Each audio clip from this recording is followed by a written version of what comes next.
You hear me? Good? Okay. Bam, baby. We're live. So, hello everyone, here time for unboxing Bayonetta 3 Masquerade Edition, right? Collector Edition, and the title is literal, it really is. Hellena Taylor made me buy this game, right? I'll explain why, but I can say here very, very briefly, going to commercial one, that this game, of course, this box, right? Edition was fully booked, right? I couldn't get it, right? You know how it is. I actually have already pre-ordered Fire Emblem, right? Because I have, I love Fire Emblem, so here I have some more Fire Emblem stuff, right? From the latest Fire Emblem game, right? And I'm actually have already then pre-ordered the Divine Edition, right? Because I really love Fire Emblem. But this box, and I mean literally title, I couldn't get this thing because it was sold out everywhere.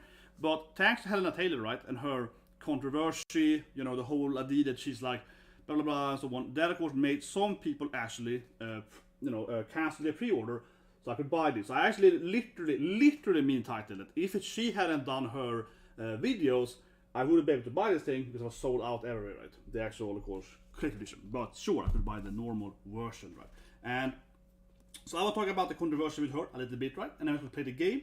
Actually, she's got a new capture card, so I want to try that on stream and so on, right?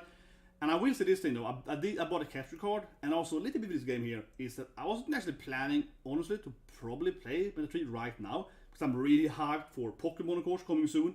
I'm really hyped for Tactician Ogre, because I love these kind of games, Tactician Ogre Reborn and so on, right? And also Harvestella. So I was like, maybe I shouldn't buy Bayonetta right now, but whatever, here we are, of course, obviously, because of the controversy when they buy this thing. But anyway, I should describe this all right for Fire Emblem unboxing, Pokemon unboxing, blah blah and so on. But anyway, I put the the Triangle Strategy Create Edition here to compare, right? So the first thing I would say immediately with this box is that it is massive. Yeah, it is really big. Okay, seriously, it is. That's like one thing I would say is really great with this box. Like because it's always cool. If you're a nerd, it's always cool getting big shit, right? This one is actually really big. Yeah. This actually is really massive, seriously guys. That's one thing I'll say immediately. There's a great point of this collector edition there. That is like, if you compare it to, again, the Triangle Strategy, you can fit like 2 Triangle Strategies basically on this, right? Sure, Triangle Strategy is not as, it's a little thicker though, But anyway, I think it's a good comparison here because yeah, this box is really massive. Bigger than they usually are. I will say so. Maybe the Erina figure, maybe she makes it looks pale in comparison, but of course her figure is ridiculously big. So if you take like a Nesco figure here, right? This is how big a Nesco figure is compared to the box. But yeah, the Erina figure is like, she's so tall, she's half a meter, so she makes everything pale in comparison. Like, she ruins everything. Everything looks ridiculously tiny compared to Erina-chan. I'm like, well, maybe I shouldn't have that one because it really maximizes everything else in size, right? But anyway, let's unbox it, and then we are gonna play the game as well. I want to try my new capture card, right? Which I did mainly buy to play Pokemon though on stream, but I'm gonna have to move the Erina because she's so massive. So one thing I will say with the game though, unfortunately, and why I actually didn't book it at the beginning was because it doesn't come with a steelbook, I believe. And I know some retailer still sells the steelbook with it if you pre-order it, but mine didn't, I believe. So I don't have a steelbook, which I think is a little silly. That's the main reason I wasn't interested, honestly, in pre-ordering it for. Oh no, it's one of those things. Okay, I'm gonna have to. This is when you need a knife, right?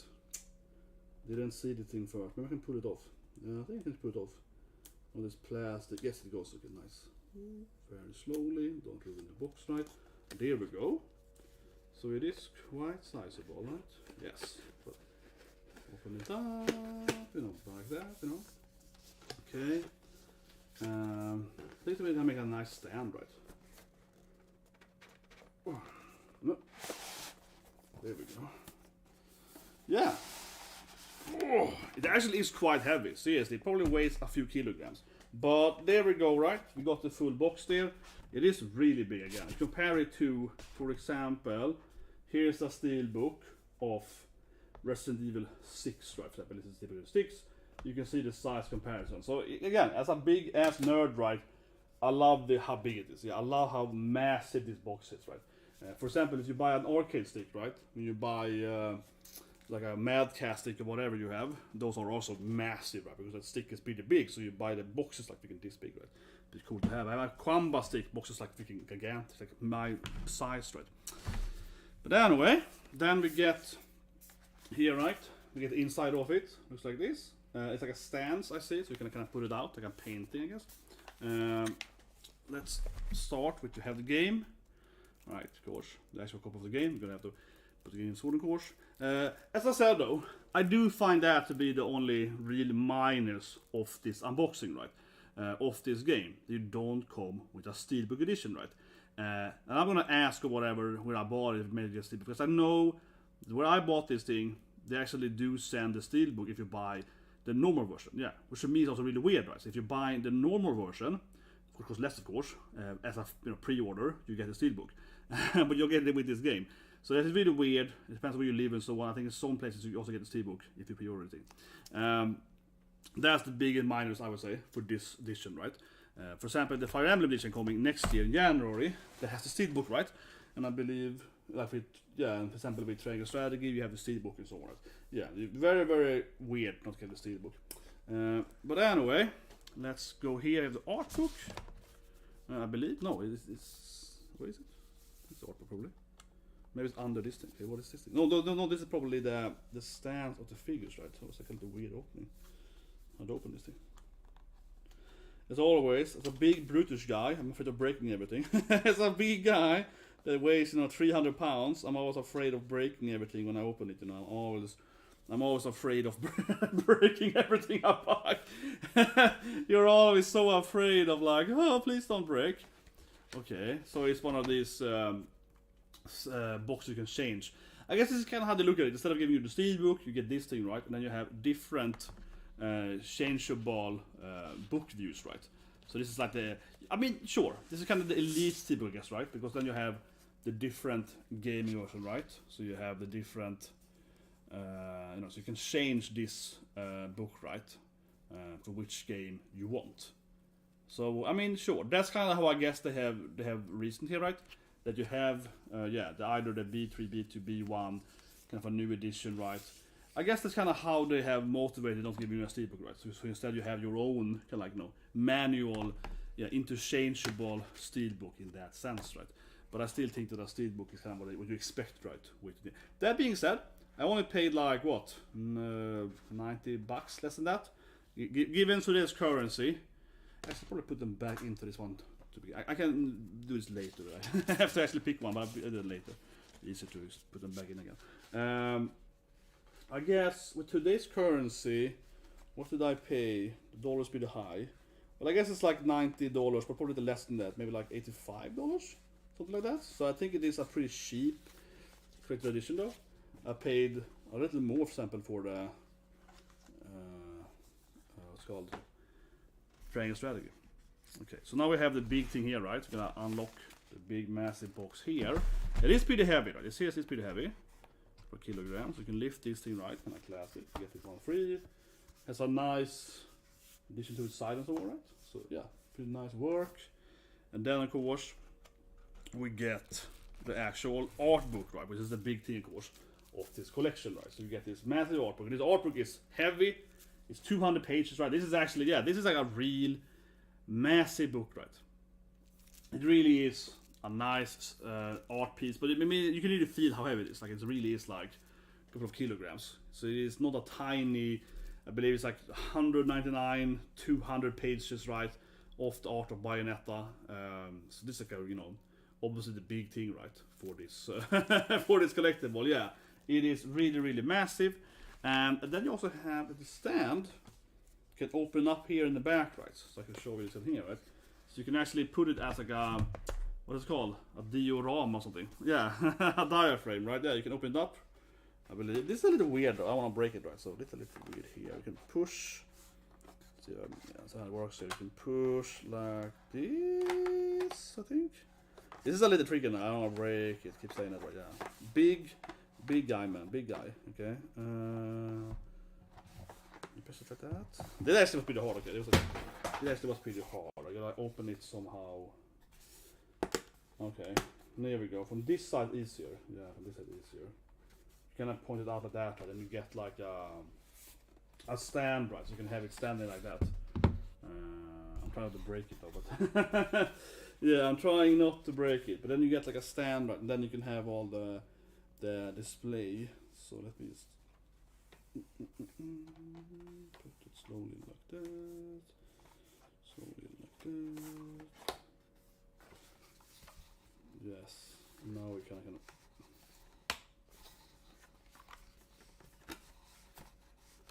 turn it in, yes. What's the order of this thing? Was that like first? So take that first, and then like that. And this feels better. Oh, there we go. Look at that. Kinda tricky, but there we go. Right. So I'm obviously just opening it up here. I'm going to see what I'm going for, right? So you can get this stand like that. Maybe you should have all the order of this thing. I'm really not sure actually. I mean, make it this way. So put this one in first. Yeah, I'm not sure if where's my instruction manual, man? I'm an old man. Give me that instruction manual. Otherwise, this order. No, that's not gonna way for that one. That doesn't seem weird to me. If it's that order, isn't this one first? It's like a puzzle game now. It's like a puzzle game. I'm just like, but if I put this one here, it's gonna block. Okay, that one feels good. Okay, this feels good because now this one in the middle here is blocking these two to go back again. Yeah, this feels good, right? And now we can kind of like position it like this, put it a bit. Yeah, this feels like the right thing. So yeah, get the right angle of it. A little tricky, honestly. Maybe like this. There we go. Yeah, a little tricky, I have to say. A little tricky. But of course, and now of course you can point the other pieces back, right? And you can build your own little painting. So that's really nice too, yeah. And that's, I guess, why it's so big, right? You know, why it's bigger than the normal box strap, because now we're getting a massive display, right? So, which is pretty nice. So you get that like, and then of course you can use the 3 painting and so on, right? To kind of make your own little, you take up these things and so on. So yeah, I mean, it's a nice box, definitely. But it is really, really sizable, right? And now you can kind of start building this thing, right? You can kind of either use that one, or you can pick the other one. You can kind of start building this, you know, this building blocks basically. Yeah, you can kind of put it in here, right? I'm just gonna show you what to put in here. Like that, right? So now you have the painting bit. Yes, like little. I don't have much space on my table here. This is the issue. I have too much stuff. Like that, there we go, right? And now you can put this painting in it,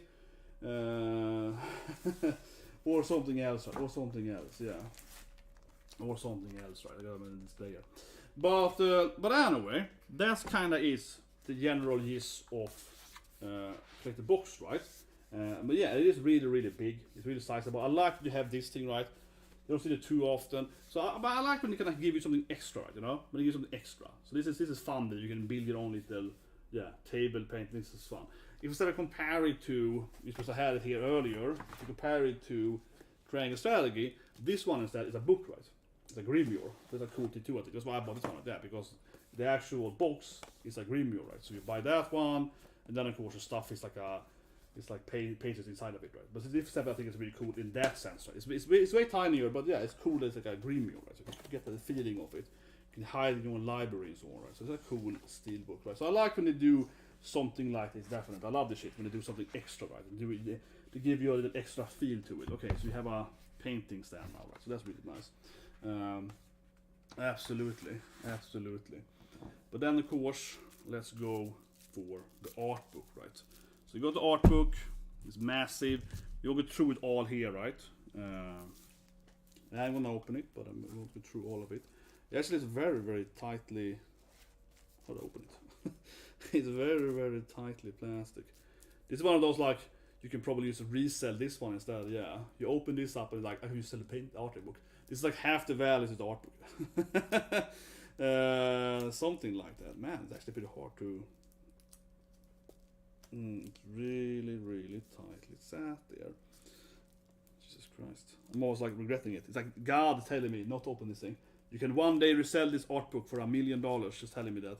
No, but I like art books, right? As I talked about in another video, I have a lot of art books. Not only because I tend to buy this stuff, But since I worked in the game industry, right, for many years, and I got a few art books, right. I need something to open this thing. I need like a knife or something. Jesus Christ. I didn't think I need that, so I didn't bring one. It's like the most noobish unboxing ever now. I did not bring any cutter or something. I didn't bring any scarp material. What's this crazy? I usually have one, but I have way too much stuff on my table.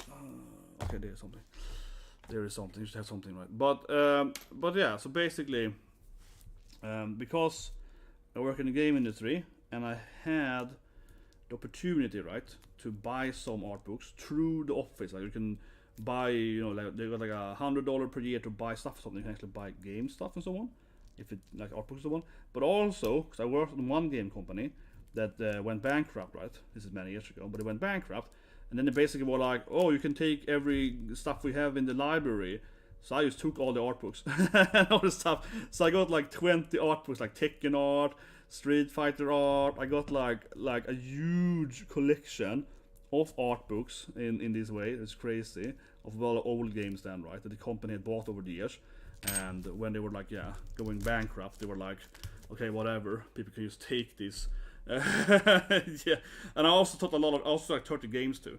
I taught a lot of games. So, you know, usually a lot of game companies, they have you know, games, right? Like they have their own little gaming quarter or whatever, right? So I also took that. Yeah, I also took a lot of this gaming stuff, right, that they had then, and just like put them in bags and just brought them home. Like, yeah, why not, right?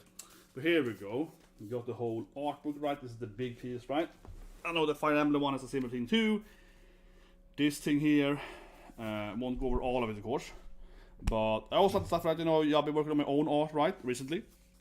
Actually, let me show you that, just to brag a little bit. But I've actually been working on my own art, you know, recently. And I actually, let me show you my latest stuff I've done. This is my week's work. Show you again briefly, guys. Where did I put it? Been a little Bayonetta inspired, I guess. But let me see if I can find it. My latest creation. My latest creation we kind of like this Maelstrom form. I'm calling it the Maelstrom week. But where's the best one? This one here is pretty good. This is not the best one though.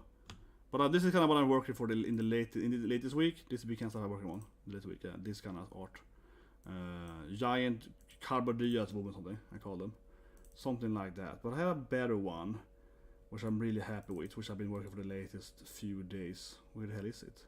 This is a classic, man. Like, where did I put it? Way too much stuff on my PC, man. Where did I put the one? Oh, I gotta have it on my art station. Where did I put it? Whatever. I'll show you this one here then. Yeah, put it on my one face there. You know, so I do a lot of art, right, in the latest. This is my latest creation, but I can't find my best one. It's somewhere else. Maybe later in the stream. Whatever. Okay, let's go in the art book, right?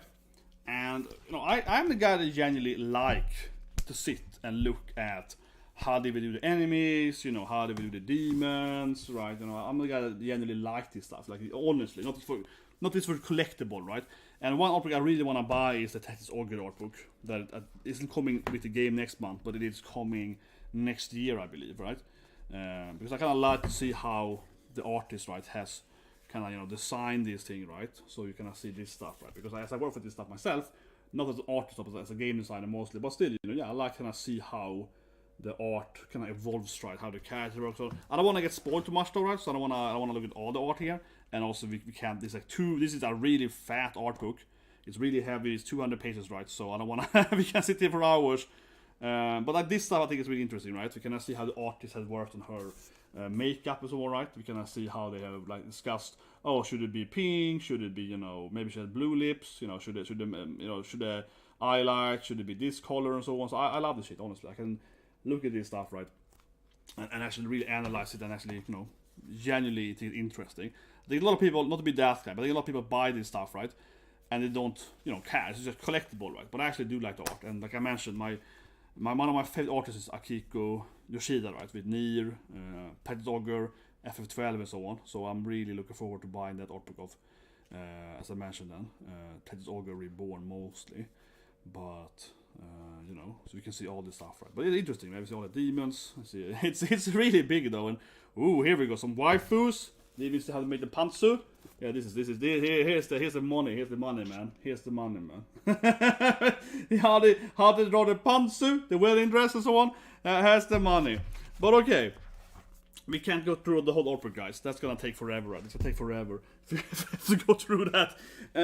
Let me give you a little bit of my take on Hellena Taylor, though, right? I want to rant a little bit about it. No, but okay. So I first of all immediately called her out as a liar, right? I immediately called her as a liar.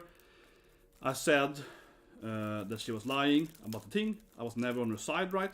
And I think the general thing I want to point out with Hellena Taylor, and as I said earlier, I genuinely did buy this thing because she made people, cancel the order so I could buy it, which is true.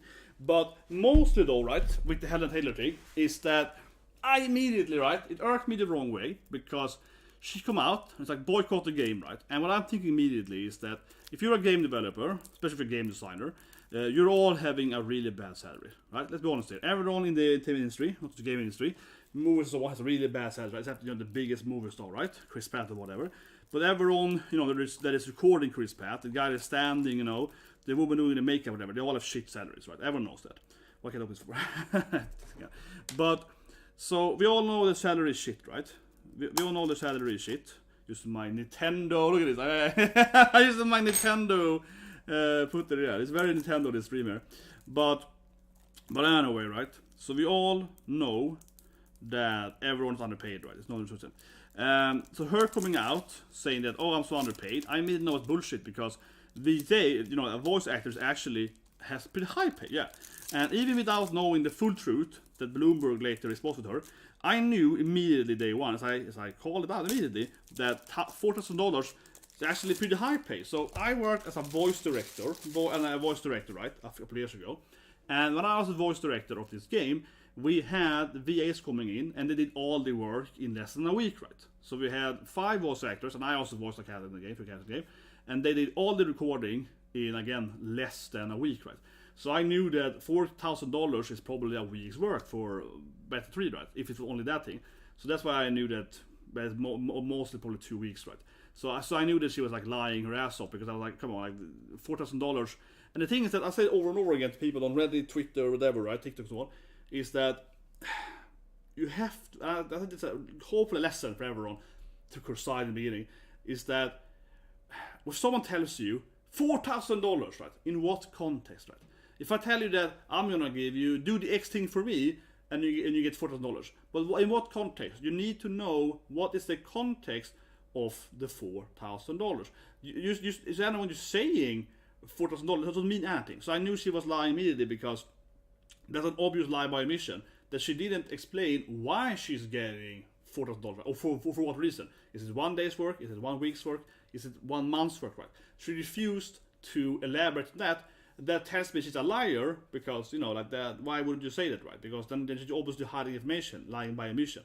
Then she also, of course, straight up lied with saying that the revenue of the game franchise was much higher than it was. So she was objectively a liar immediately, so no one takes herself that immediately.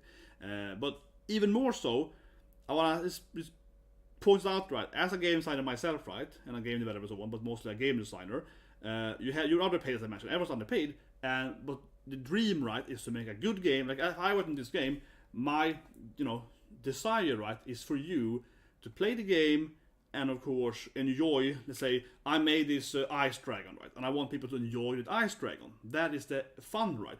That is the enjoyment, is to, have people play my game. I'm obviously been underpaid for like 3 years making this game, and I want people to like enjoy the game, right? So her coming out saying that don't buy the game, don't care about developers and stuff, and also taking new VA, shows me that she doesn't care about the game at all, or the consumer, the actual gamer. So that's where she irked me the wrong way immediately, and I knew she didn't care about the actual franchise, right, or the game or whatever. And you shouldn't ever trust anyone that doesn't actually care about, you, the actual person playing the game, right? Like, why would you support her? But anyway, if we're gonna put in the game then, let's see if I just move this thing here. Yeah, get the switch. So last, when I flew, I was on an airplane, I was playing Atalia Atelier Sophie emblem yet, but it was pretty good. I haven't played it that much, but I bought it on a discount, like $20 or whatever. So it wasn't like any big deal, but just gonna try my first in that thing. So we're gonna put the game back. Yeah, playing the game. We play the game until Spike's family is out. Then you start. Where did I put that? Okay, this is the lazy one. This is the Umaru-chan strategy. Put it in the wrong box. Have you ever seen the Umaru-chan? She puts it in the wrong box. He's like, oh, Nishan, I'm sorry, I put it in the wrong box. Yeah, I love the episode of Umaru-chan. She puts it in the wrong box, right? She's like, oh, I'm sorry, Onishan. I had to. And then she feels guilty. She's like, Onishan hates when I put the game in the wrong box. You know, I'm sorry, Onishan. Yeah, and she's like, oh, suck it. But anyway, right? So I think that's the biggest thing, right? You know that no one's on your side if you don't actually care about you as a gamer and you as a user. Because, again, if you actually work in the game industry, yes, everyone's underpaid, but the underpayment of the game industry is, like, the enjoyment as a game developer, right, is having someone play my game. So I felt, you know, for the Platinum game developers, right, designers, artists, and so on, when this game is coming out, and people are like, oh, don't care about those guys, don't buy the game, it only hurts the no, it's hurting game developers, right? It hurts the investment guys, yes, sure, but it also hurts everyone that worked on the game, right? They want to enjoy people playing this game. They want people to, of course. Oh yeah. Oh, sorry. As a play, I didn't save my last atelier. Oh damn it! Yeah, I didn't save. I didn't save atelier. Now it. Okay, oh, I missed a few hours of the game. Oh, damn, it's probably a little bit. But anyway, so you enjoy this from people playing the game, right? So first of all, boycotting the game would have hurt mostly the game designers, right, anyone, but also the game artists, but especially the game designers, because the game designer is like, I have people need to experience my game, right, so I can see how they feel. The game artists, at least people can see the art, perhaps, right, without playing the game, but also, of course, important to play the game. But yeah, especially the game designers are like, but if you didn't play my game, you know, so it hurts them the most, much more so than it hurts. Oh, is a box overfalling? Okay, I just have to use the update the game. Yeah, okay, it takes a few minutes probably, but that's the big thing, right? And then, as I mentioned, the most important aspect with Taylor is that if someone, again, if someone tells you a money value, right, 4K, you have to ask yourself, in what context, right? In what context? And because I worked in the industry, I knew that the context was probably maximally 1 week. So I was like, that's probably like $1,000 a day or something. Like, what's she complaining about? Like, you know what I mean? Because the game developer doesn't make $1,000. No. The game developer makes like, pennies per day, right? I usually need to make a little bit of. Ooh, and make some size. It's way too. This box is really big, okay? I love that it's big. I love that it's freaking massive, okay? I love that it is so big. You know, I'm a big boy, so I love big stuff, right? I like big butts, and I cannot lie, right? But it is really massive. I have way too much space behind me now, so seriously. So I need to try to make a little bit of. I need to make a little bit of size here. There we go. I have to like move it over here so I can move my body a little bit. Sorry about that. I got way too much stuff, you know. Like I have a whole in this house. I have a whole room just of stuff, right? You know, manga, comic books. Yeah, my collection is like 40 boxes, 50 boxes. It's like I have like a massive haul of too much stuff. And honestly, it is still in some boxes, most of it. I haven't spent the time to unbox everything. And this is moving boxes. So I moved to this country because I'm just like it's so much stuff. I'm just like putting it there. There's so much stuff in the way. Can be like here. I need to try to make some space here as I can sit for the back. And then we got still some other Fire Emblem stuff. I got in the Fire Emblem Collector's Edition here. Yeah, the same. It's like stickers, you know. But yeah, I really love, Three Houses, right? It's like my favorite Switch game, right? So, not a big fan, honestly, of the what's it called the Omega Force, the Koei Tecmo's Omega Force is down there. Yeah, Omega Force. Not a big fan of the gameplay, honestly, but a big fan of Fire Emblem. A big fan of Fire Emblem. So I'm very excited, of course, for the Fire Emblem coming up next year, right? The actual main game, right? And move the art box over here. Boop. There we go. I kind of need to just move back a bit, yeah. And then Erina can come back again. Woo! Waifus! Waifus! Maybe we can have the artwork is too big, man. But Erina is so massive you can actually probably hold it. But yeah, artwork is really thick, man. It's really heavy. It's a great smell too, you know. It's a kind of the open magic cards. It has that nice new book smell. Yeah, that. I admit it, you know. It has that like nice glossing spell. It's a mixture of paper and this like hologram. It smells like a new magic card. Super nerd. It smells good. It smells like new nerd stuff. But it really, every time you open, you know, this thing doesn't smell the same, no, for example. But every time you open something like new magic cards, right? Pokemon cards, you get an extra smell. Yeah, it smells like those. Yeah. but anyway, so in that sense, I was never on her side, right? Because like attacking the new VA, throwing all the devs under the bus, I knew something was up, and I knew that the salary probably wasn't underpaid for the beginning with, right? So I immediately didn't believe it day one. But I did think the Hellena Taylor thing has been interesting because so then Jason Schreier, which I met twice, right? He interviewed me for a video game a couple of years ago, so maybe I'm biased then, right? But Jason Schreier exposed the real pay, right? Just like 4 times the value she said basically, right? $1,000 a day. Oh, sorry, I mean an hour. I mean, start off, per day or whatever. I was surprised, right? But I think it's interesting too that like yesterday, she was exposed as, like a phobia.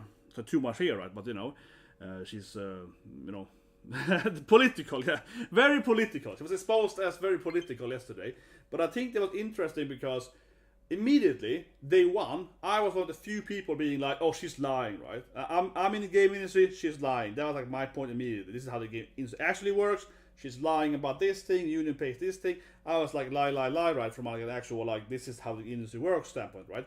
But some other people immediately called her out as being like, "Oh, but this woman is like, she cray." And a lot of people on Reddit called her out for a lot of weird tweets and like, "Oh, she has a really weird opinion."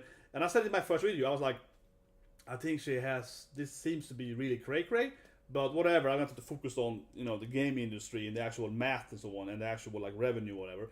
But I also mentioned that this seems to be true, that she has a lot of, opinions, right, so to speak. But I kind of tried to disregard that, right, in my first review or first critique of her, or whatever, right? But then yesterday, she interesting, she still doubled down. She's gonna double down this shit, right?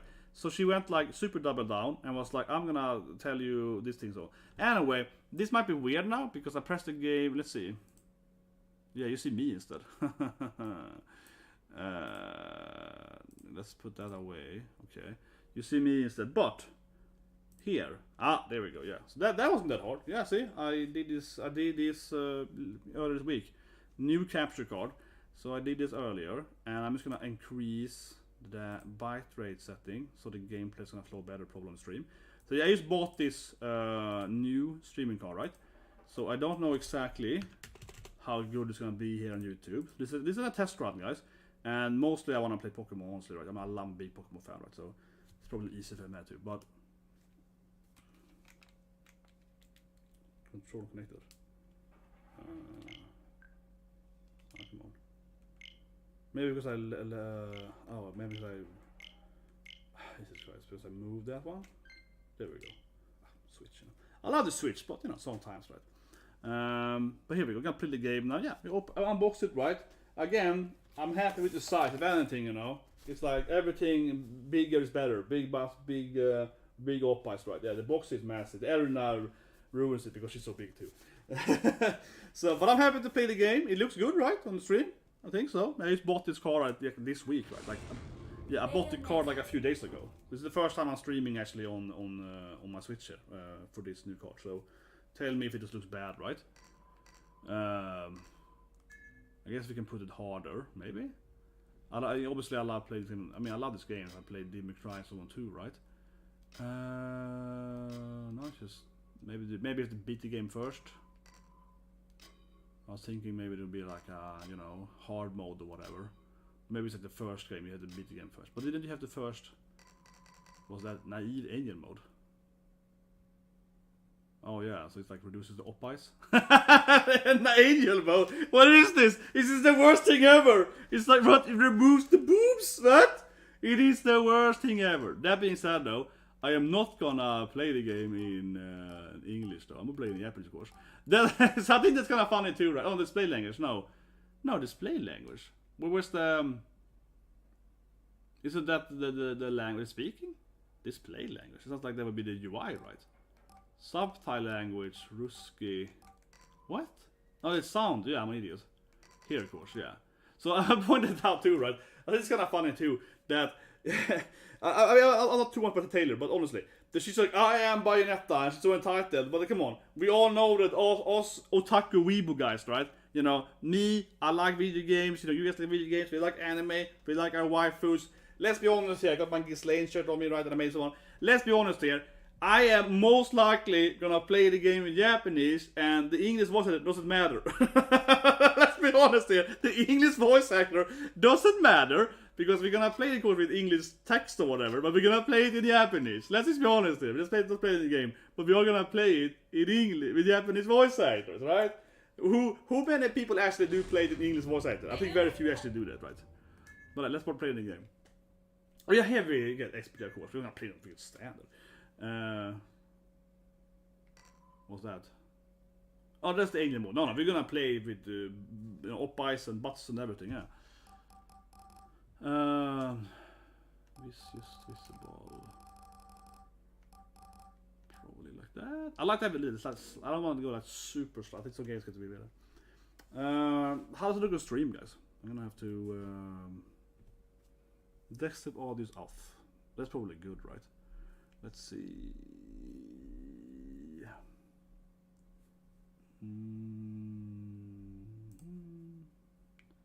I was just saving. Yeah, just a long stream. There we go. Yeah, it's just loading there. I mean, it's starting to pen game, so. Let's see what I should be in the camera then. Yeah, I haven't played the game yet, so maybe the camera should be.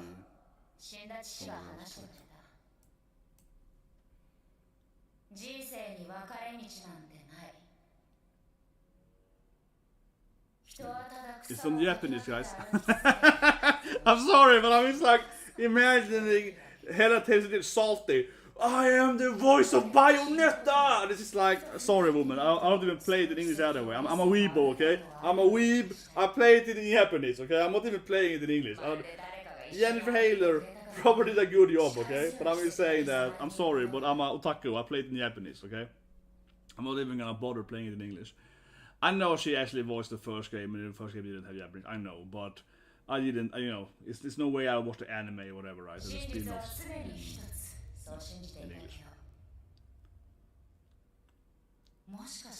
I've been avoiding technical spoilers always, so I don't know what the storyline's gonna be, but I heard there's alternative dimensions. There we go. This is the recap, perhaps? I don't know if it's gonna.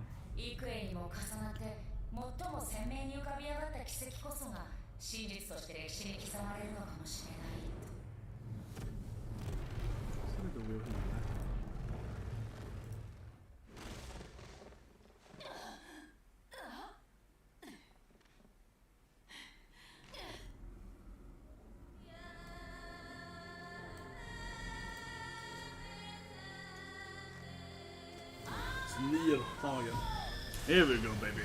Yeah, it's the most waifu game ever. Come on. It's the most waifu game. Come on, it's not Bayonetta, man. It's like ultimate waifu warrior.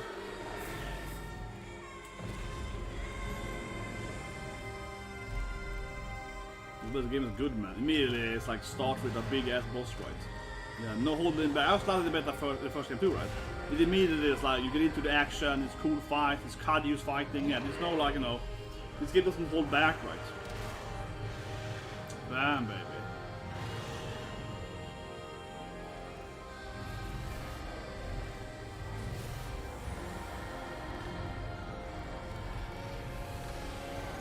Interesting. Here we go. I may as well start them in here, right? Probably. Give this Bayonetta, probably a fight in the middle of this weird universe changing abilities. Yeah, Quaker's abilities. Yeah.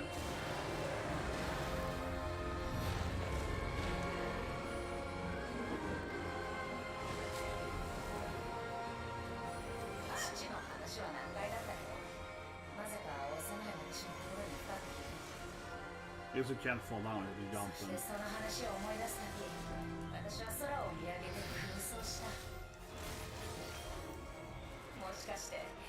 I think we're gonna die here. It's become a weird story battle where you can't like win probably. You have no life points anyway, so you have no like life meter.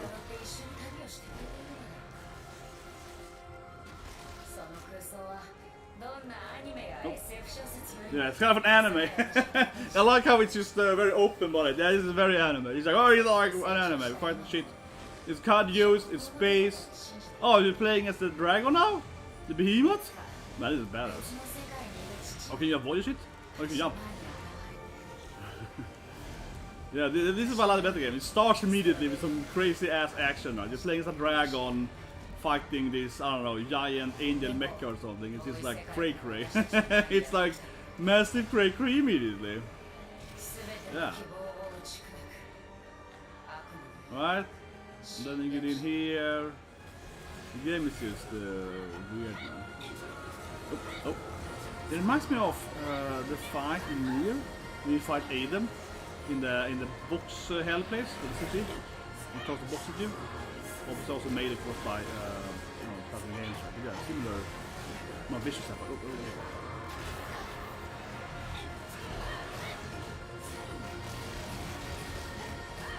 well, I guess you can't win this because you don't have like, or you can't die, but I don't think.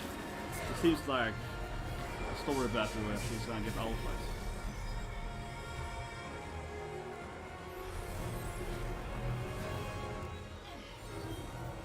What's happening? Yeah, shattered her.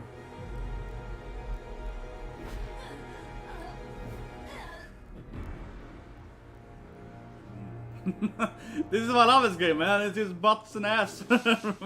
My academia warmed me up this morning with the mountain lady buttocks, yeah. Big ass mountain lady. Now it's a big ass Bayonetta instead. Very good video games.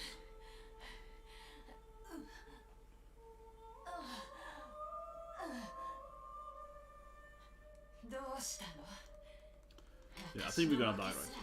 I think we're like a toast. And I don't know the storyline, but I know it's like a turn to universe. I don't think I know, so I'm imagining that we will die and then play like another Bayonetta, or we will play her future time travel thing or something, right? You know, something like that. And I know that mostly because I researched, you know, how many voice lines she actually was gonna say Hellena Taylor, right? So because there are more than one playable character in this game, she would probably actually have less voice lines. That's why I looked into that, right? From a body standpoint, how much worth is it to have her then? It looks like a tragic last stand there.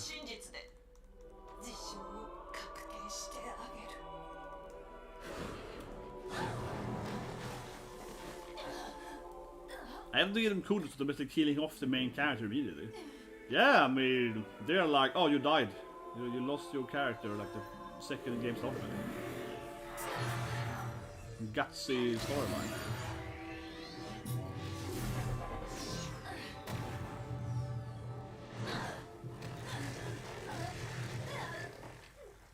Yeah, like we're losing here. Immediate death, man. We can chat if you press the sub button, man. Yeah, we have a system on YouTube, brother. You can share it by sub button. I don't know. I like it because it makes it more subscribe. Yeah, I admit it, man. Since YouTube added that people have to either be members or subscribers to chat, I think it's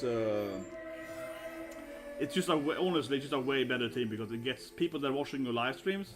The likelihood that they sub right is much higher than if you have the normal system right. It's just like one of those things. Ah. Yeah, she's dying, right? We're freaking losing our main girl immediately.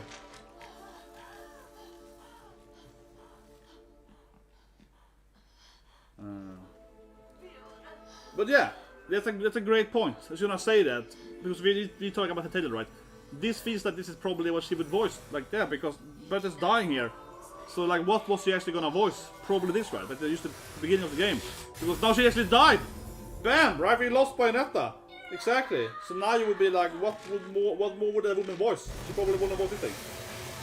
Because she died, right? The main character freaking dies. So yeah. she was gonna get like $4,000 to voice those lines basically. And now he also dies? Man, we're like losing everyone here. But there is some kind of like time traveling thing, so she could probably save them. Yes, actually. Oh, he died. Man, he was it. He got Gara killed, man. He got that. Yeah, he got the squish kill, man. I do love her art, really. Like, look at the... Where did I put the book? There it is. I got the collected book here, right there. I like the art of Viola. I pick her up there. But really, it's probably the interesting art. The Hesser page. I really like the page. To see her art pages, how they draw her and how they color her and so on. So it's really interesting in the art book, how they're explaining how they made her art and so on, how they created this woman. And you know, because she has cool hairstyle, highlights, have a guy with a hairstyle, the blue lips and so on. Or she wins? What do we escape and be like? Well, I don't know. I think she will probably still escape though, right, and come back later. Exactly, she's gonna escape now. Oh, is it a sword?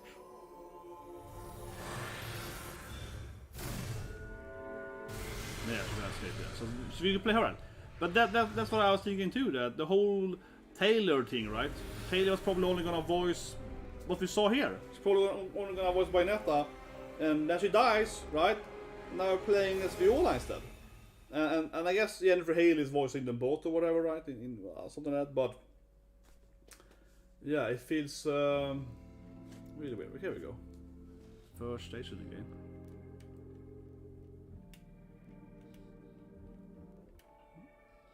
L.A.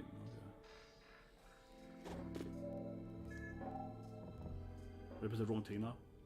They put the wrong weapon. You fight in the, yeah, you can move in the. This is one thing that, you know, the first game had. And actually was pretty. But yeah, like the Taylor melt, I thought about it earlier.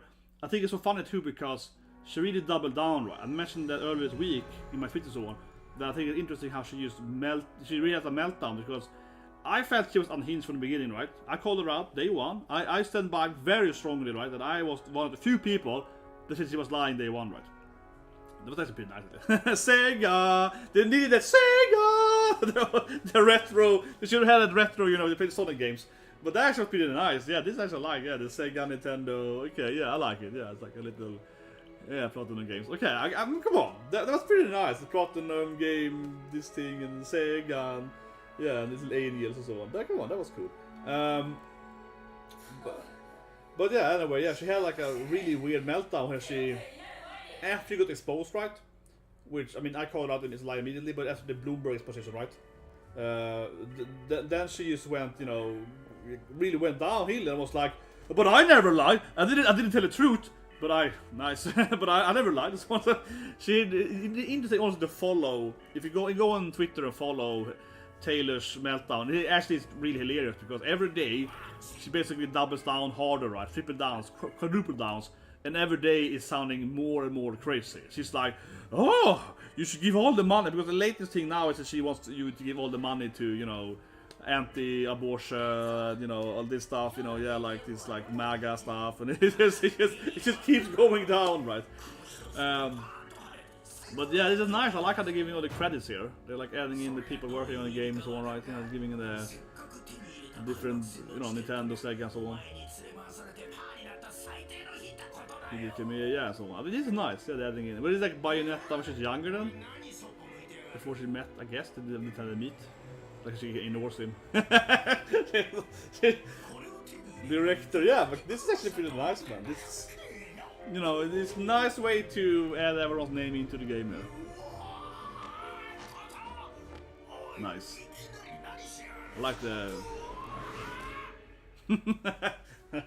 Man, it's always, you know, it's badass character. Yeah, like, yeah, we're gonna have a badass wife here. It's gonna grab the ball with the power.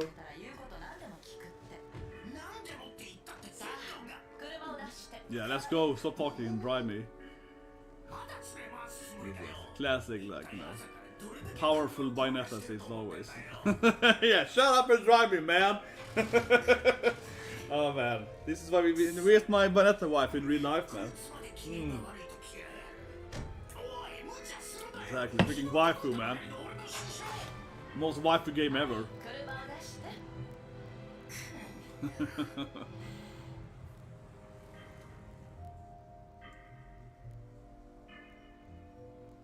Oh, is that a role? He's like a pizza guy now?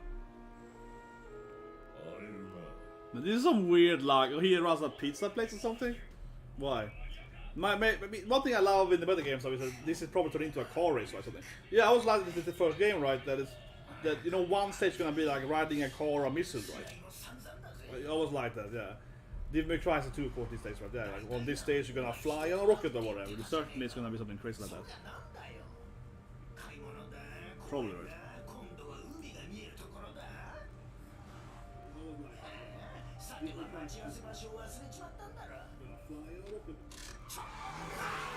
Here we go. Yeah.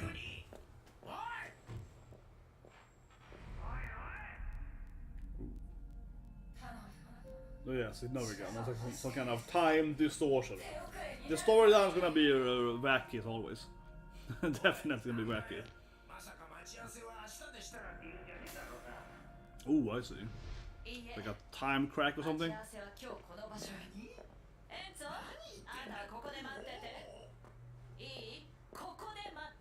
She's like, you're gonna die if you move here. I think she knows that this place is gonna blow up. Just stay here, and if you don't go close to the place, yeah, like. Come on, it's a bit fresh into the game. Like a ship, I guess. Yeah, it's like a cruiser, right? Cruise ship. This is probably the first stage, then. I was like a wedding. Maybe? Something like that, yeah. Okay. It's like a... But yeah, I mean, I just think it's hilarious, right? That I said earlier, but like, who's gonna care, right? We're gonna listen to the Japanese voice actor anyway. I'm sorry, I'm otaku weebo, right? But you know, I don't have a massive Erina figure for no reason, right? No, but seriously, I never imagined playing this game. Oh, nice. It's like, huh? That's how I get dressed up too, man. I was like, yeah, I just take stuff randomly and it looks perfect, yeah. No, but I you know, yes. It's like Tanaka-san, right? Yeah, you're like, takes the bouquet too. He walks in the wedding, he's like, that's like, I'm the bride. I mean, and I guess next he's gonna marry the guy too, right? No, but absolutely, right, you know. It's quite the otaku weebo thing, but seriously, I could never... I have a hard time playing games in English, right? If they are Japanese voice actor, yeah. I mean, it's not like I can't play a game in English, but if I have to pick, I'm gonna pick Japanese voice actor, right? Almost always. There are a few games maybe where the English are better, but there are very few. There are very, very few.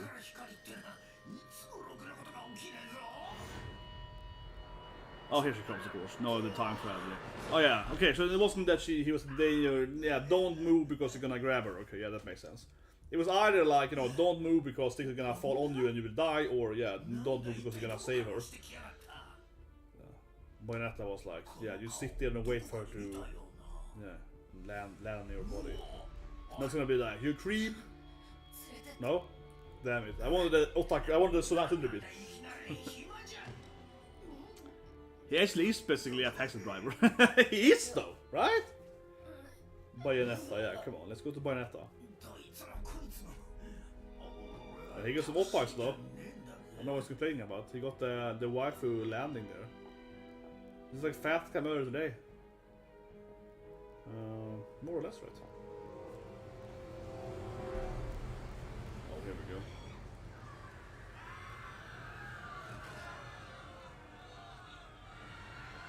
Yeah. I guess it's gonna be a monster probably popping up on its water, right? A Kaiju or something. It would be cool to an angel surfing. But that's probably gonna surf on the water, right? I would love to see like an angel coming here on a surfing board, like Silver Surfer, you know, surfing on the wave, right?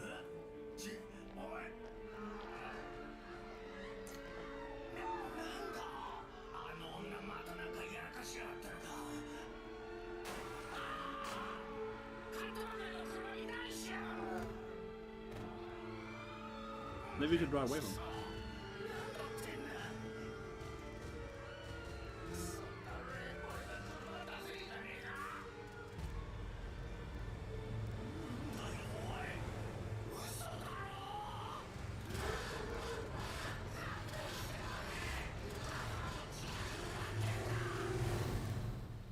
yeah, the pizza. Yeah, the pizza. Yeah, that's true. Yeah, it's a nice savior.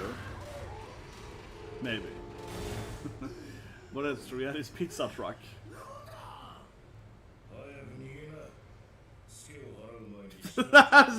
Oh, this is why the line. Oh god, this Adam, this game, man, these lines. Yeah, my pizza dough, man. Like the lines, man, the lines. Oh yeah, the thing is so big, man. There's way too much stuff behind me. I can put it up here. Erina's covered down. Spider-Man, you can like. This box is way too big. Spider-Man, you can put down. Yeah, there's like a painting behind me there. You get all the muscles, you know, with your pizza dog. Yeah, doing the pizza every day, you know. That's how you build muscles, you know. Very long cutscene, honestly. I thought it was gonna be shorter for the first stage of the gamer.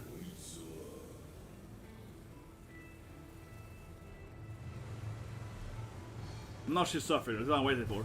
I'm waiting for Bayonetta to surf on the whole. Yeah, come on. I hope it's a further. Yeah, this. That's what I'm waiting for. Bayonetta to be like, yeah, I'm surfing the waves. That's what I'm waiting for. It's a typical Bayonetta scene. She's like, don't worry, guys. I'm surfing over here. Yeah, it's like, come on. This is exactly what you wait for. Okay, it's like water radials. Okay, so finally the game starts. I have to say a long intro, but we probably will have way shorter cutscenes after this, right? Yeah, first new enemy. Yeah, so kind of water.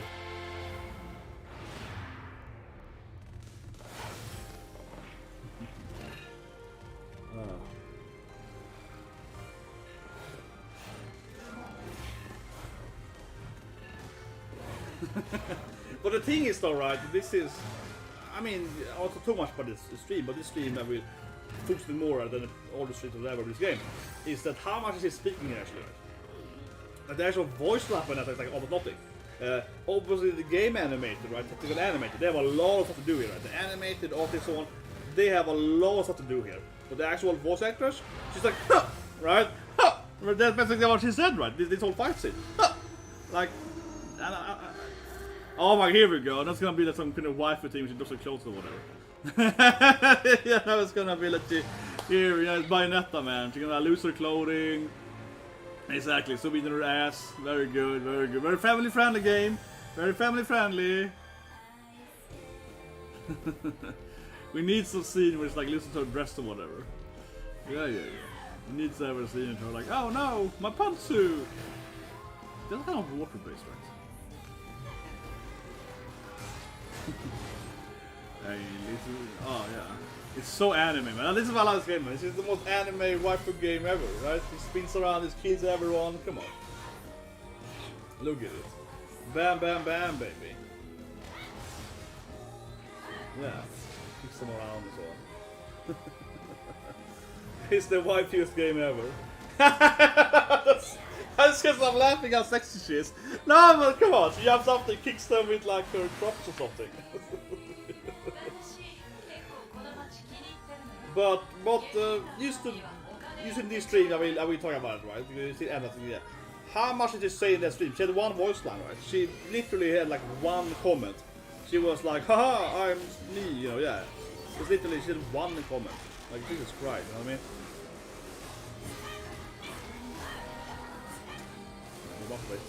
With the rust, of course, but just pick it down. Yeah, okay. I'm gonna die immediately. You get that silly. Just get the people with the buttons.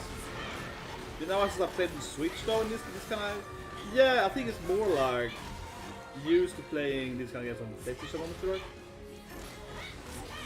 I mean, it's over the Switch.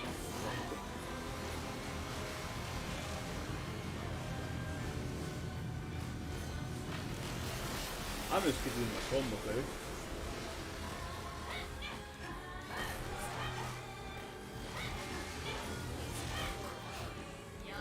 Move, man. I think that's avoid. That's running. That's a running. Left is run. Push is that one, yeah. What? Bullets?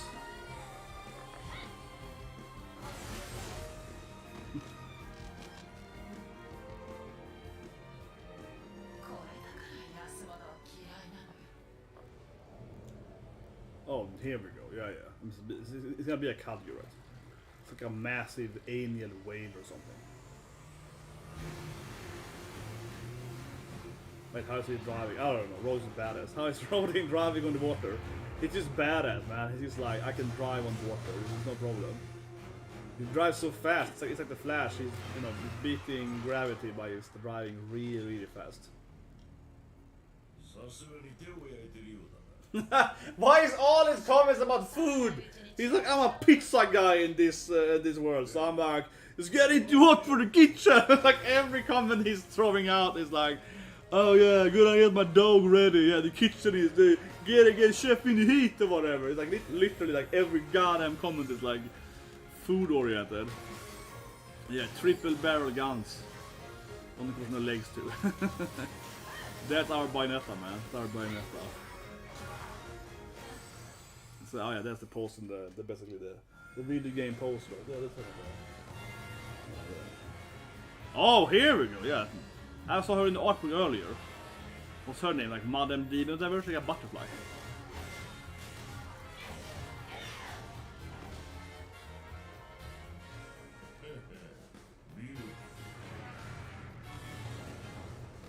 Got my pizzas.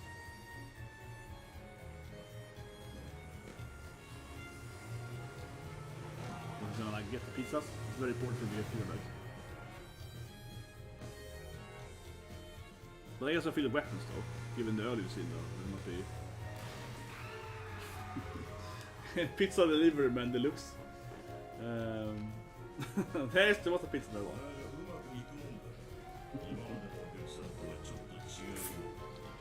Yeah.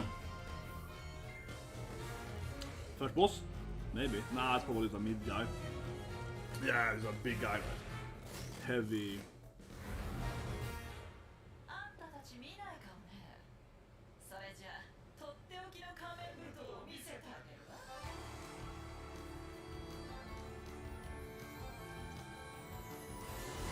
I feel the frog figment.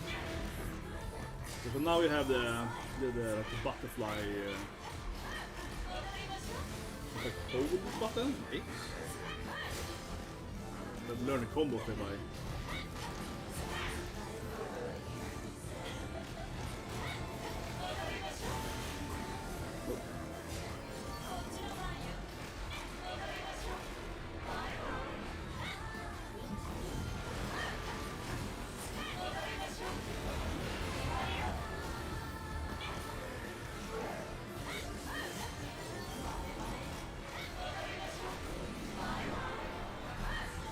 Bye.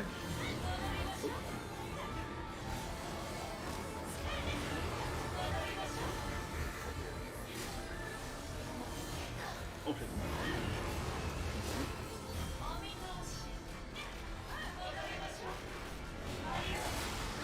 Oh, damn it. The big thing can come in there too.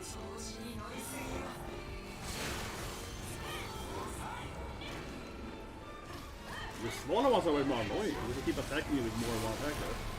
While I'm hitting the big one.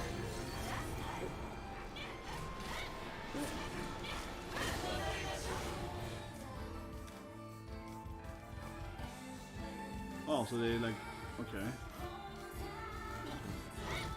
That's it, yeah.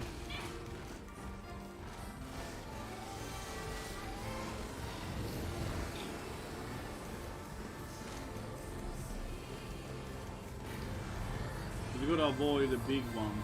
Oh, and like sharks? Oh yeah, this thing. Oh yeah. Quick times. Easier now in the beginning. I just love this game. She's like, yeah! Like, this is why I love this game, man. Bayonetta comes up there like riding on a shark, and you're like, yeah, guys! And it's opposed to, you know. Maybe it's gonna be like a shark stage when you're riding this angel shark and you're like, it's a mount or something.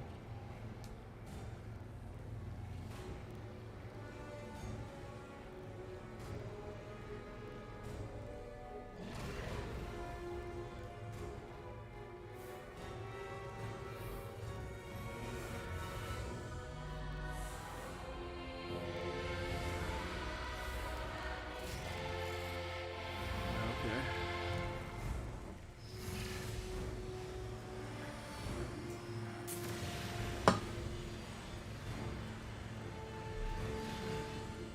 a Thunder Charger.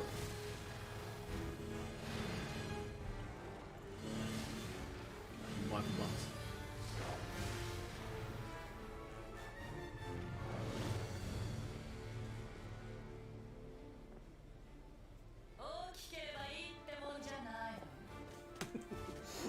Come on! Don't be like that, Bayonetta. We all know size matters.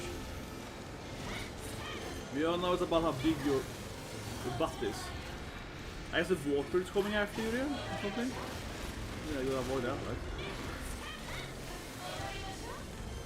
Oh! Let's see. How do I hit the mana?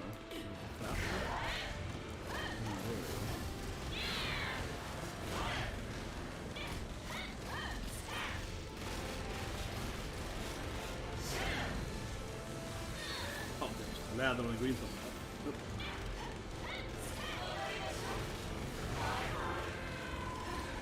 Bye-bye. That was easy though. Oh yeah, timers. Yeah, that was easy. That was easy. They were harder the other the mid ones, the smaller ones next to you.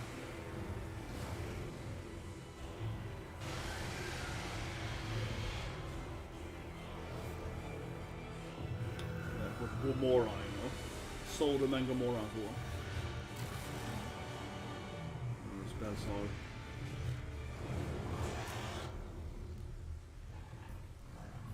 Oh?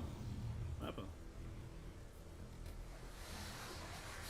Someone cancelled my... Every pizza reference, man. It's like, that's right, guy. I got the pizza, man. I got the pizza.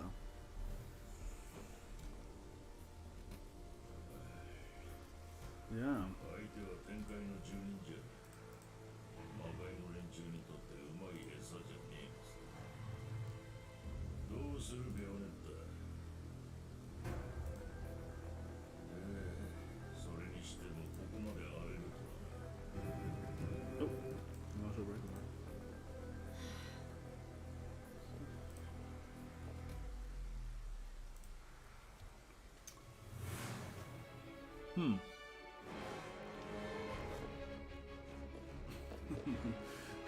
I mean, it works here, but I've seen I think about Resident Evil. Have you seen Resident Evil, the horrible Netflix show? Which is just a weird dance. This is cringe, right? It's cringe.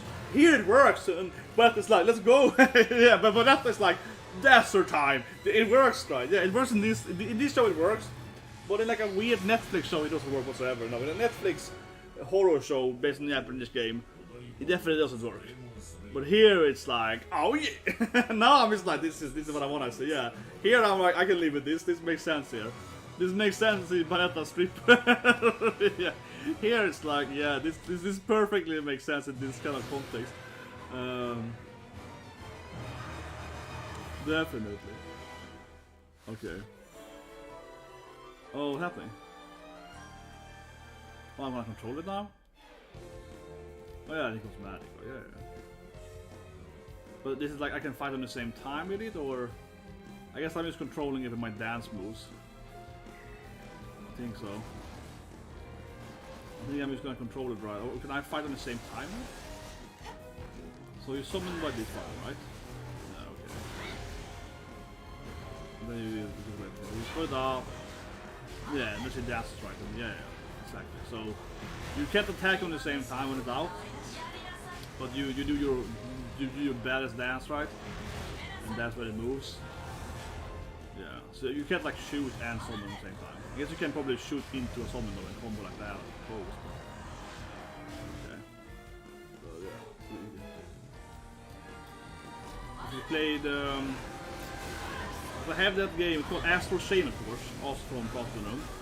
This is a game that I played it before. I have the whole game. In that game you have your demon, you control with your what's it called, like with your chain, of course, and you control at the same time.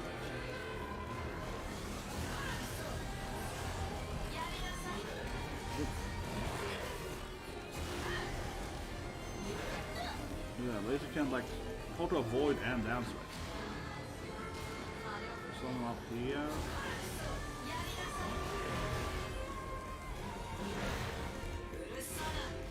It's kind of the weak spot, right? Yeah, it's like you summon and...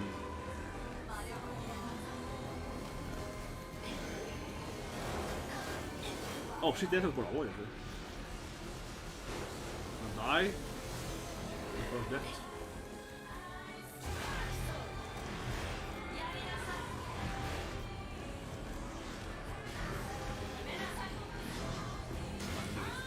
Yeah, you have to definitely can't avoid while you're dancing. You have to cast in the dance. That's it, I guess. But yeah, remind me a little bit of Assassin, right? Also a game then from PlatinumGames, which I played. Was that 2 years ago? I didn't stream that game, but I mean I could have played it as well, Shane, you know, also from them of course. But in that game you also control, like you control your demon with your Shane, which is voiced by Deku for that matter, right? You know, it's a pretty good game. It's not as a big hit, right? It's also on to Switch. This game, you know, looks like this game right here. Your demon Shane is almost dead. Yeah. But then it's a similar feeling because you're controlling the demon with one analog and the other analog is controlling the character, right? So controlling the cop guy and controlling the demon, right? So you can move around. So.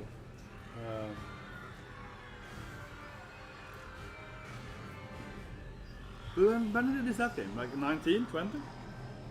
2-3 years ago, right? They released, as you're saying. Yeah, I got it as a Christmas gift.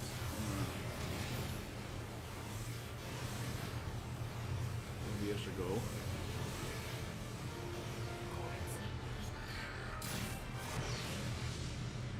Nope, she got like nuked. She's too waifu to Bayonetta. No, Bayonetta is like, no problem. It's land, guys. It's land, baby. Yeah. I do love that she's surfing with the whole cruise ship though. Yes, the whole cruise ship is her surfing board. She's just like, come on, guys. Yeah, it's no problem, right, for her. No. It's no problem for her. I did forget to probably put the game as a game. Thinking about it. Yeah. I forgot it earlier. This should be. Oh, here comes mine. Finally, next waifu. Wow, yeah.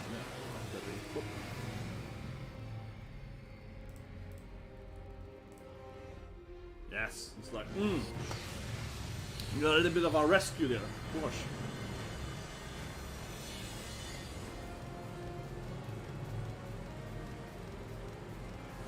Oh no.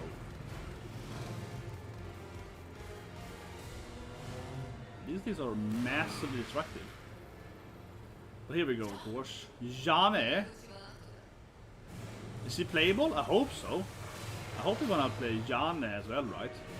And when I see her and her name, I think about Vanitas. Yeah, Jane! She even looks similar to Jane in Vanitas, yeah. There's a good wife for them. They have even the same color scheme. Like this white pink thing. Yeah, they have a very similar actually. It's the... Here we go. The boss. Oh! Damn it, they hit me immediately. That felt noobish. Immediately with my face, man. Okay, what to attack? Attack this guy? It's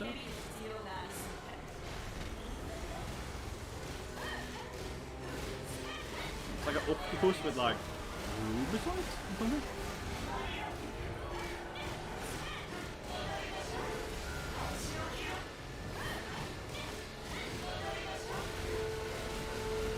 Probably use phase 1, right? This is not all of it.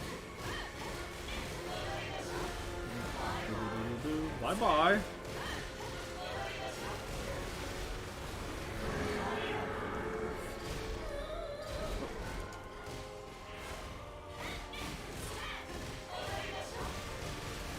This is the first boss. I haven't unlocked any details. Jane. Okay, nice. I want to see them both. Come on, hopefully she takes. I want to see them both in their wife form. Come on.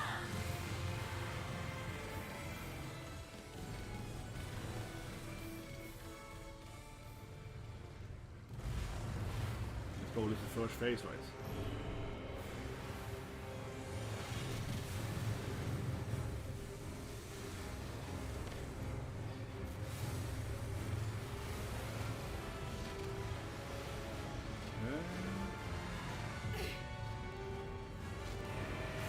Man, Janet keeps... Yeah, she keeps taking it for a team, man. This is probably the real boss. Here we go. Like an octopus, of course, right? Like Kraken. Probably use Kraken here. Kraken. Very hentai, man. The game is going full on hentai here. Bayonetta versus the Kraken. This is probably already a lot of fan work, I feel, of this thing. I feel it's probably a lot of, you know, people that already made this, yeah, fan art. I mean, years ago. Not this year. I mean, like 10 years ago. I think people have done the Bayonetta versus Tentacles. It's probably been done already.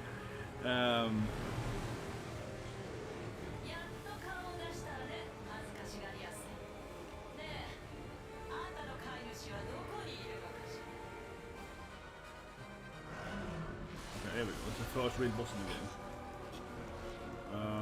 I'm guessing the ink is dangerous, right? Some kind of black sludge. We just had that in Black Clover yesterday. Some 5-headed up.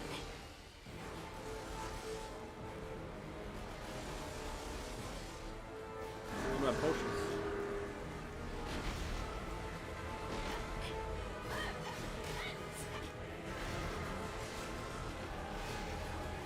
Interesting design, like a Venus flytrap kind of thing, right? I guess we're gonna punch this thing. Oh, I guess you have to punch the tactics first. We go to the head, right?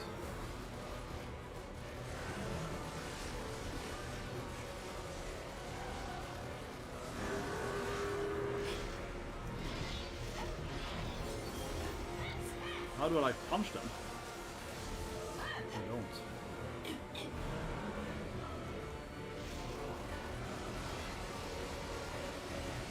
A laser, got jump that. Ah, damn it. Hit for time.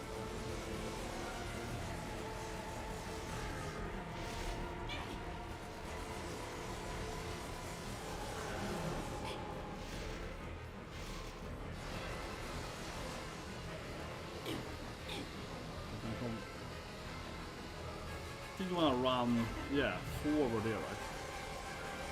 So you want to go back first and then forward. Probably. Again. Okay. So here, I jump. Nothing you run forward. And then you jump back. That's probably it.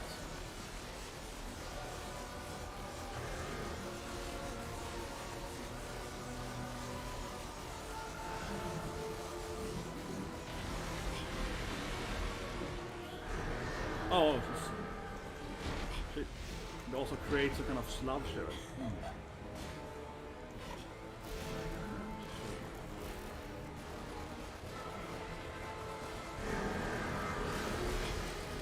It's new.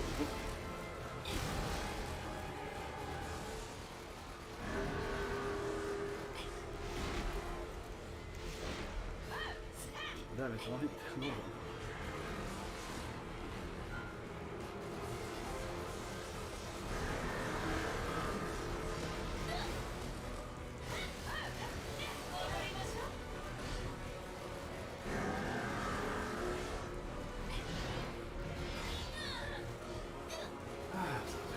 I'm trying to do more damage. Honestly, I'm trying to, like, you know, just how do I combo it, like, right? I'm trying to, like, kind of hit the arm or something.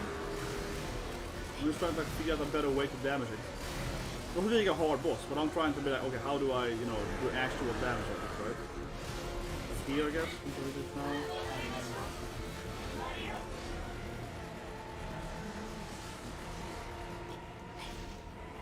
Another laser beam.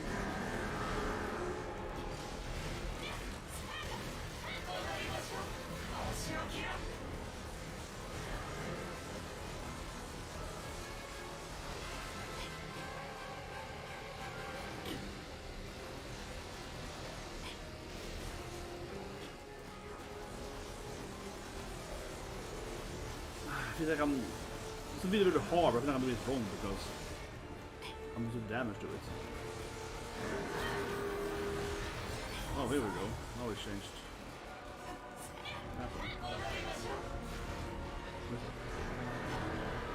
Now it was scary. What's happening? Yeah, now it really changed there. Oh.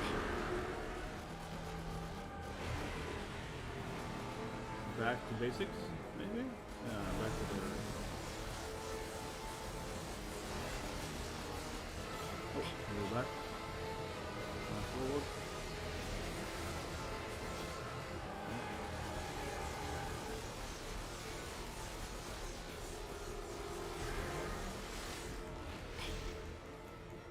This black rope.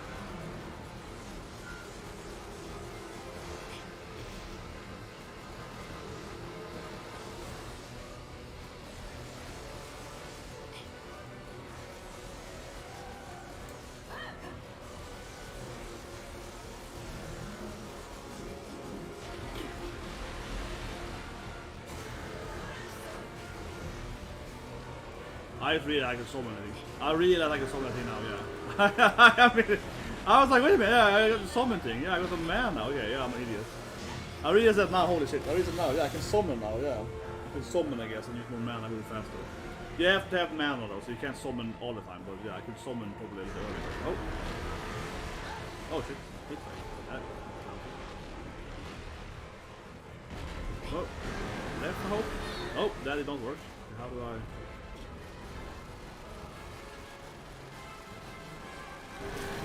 Oh shit. That was cool, but also scary. Well, I feel like an idiot now. I realized summoning, yeah. But I'm thinking like Bayonetta 1, right? I was like, yeah, I'm an old man. I can't learn new things. I was like, oh yeah, that's true. I can summon stuff. It does cost mana, so you can't just spam it, right? But I could have probably made it quicker by maybe doing at least 2 summonings or at least 1 summon definitely before. Definitely. Nice. Yeah, she got up-ice too, man. Yeah, we got up-ice. Exactly, Madam Butterfly. You know, very Madam. Give me a Sekiro PTSD though. Man, the boss I was like the long Sekiro was probably Madam Butterfly, yeah, until I learned how the game really works, right? That's really where kind of Sekiro, to me, is you have to really master it, right? And you have to understand how the game mechanics really work. Madam Butterfly. Not the hardest boss in the game, by far, but like... Jan! Yes. The escapes? Lame. That boss definitely come back later. Silver? I still feel like I'm more on him. Forgetting using the summoning. Nah, goddamn it. I blame you guys in the chat, but you could have told me. Like, I didn't read the chat during the fight. You could have told me, man. But yeah, but we got Spike's family in 2 hours. I mean, just keep the game 2 hours, right? Yeah, you know. It is a really enjoyable game, though, so I mean, I don't... nothing wrong with streaming some Bayonetta, right? And I mean, I'm happy with the... I mean, the only thing that I would complain about, as mentioned earlier, right? With the actual unboxing, right? Is still got a steelbook, yeah. There's no steelbook, but otherwise, I said earlier, I said again, if you didn't see the unboxing earlier in the video, this box is massive. Just that alone, I think, is really good. It's really big, it's massive. I can show the beef again, right? Great. The 200 pages art book, right? This is the real deal. This is really nice. Definitely high-end stuff to get, but it's really big. And you get these stands too, right? You can put that. Show it again. You get the stands. You can build a little painting there for them. Yeah. So yeah, it's really big. I said earlier, if you compare it to Triangle Strategy, right? One of my favorite Switch games, because I love this genre, right? It's amazing. You can see the size comparison, right? The box size is actually ridiculous. Right? Now, of course, Erina makes everything look tiny. Erina-san makes everything look like a tiny ant, so... But anyway, that's the first... Yeah. I mean, I like replaying these games, don't get me wrong, I usually beat them twice, right? You beat them once and you replay it, try to get, you know, the highest score and so on, right? But right now, I just wanna... learn, right? Is that, I guess, the first part of the game?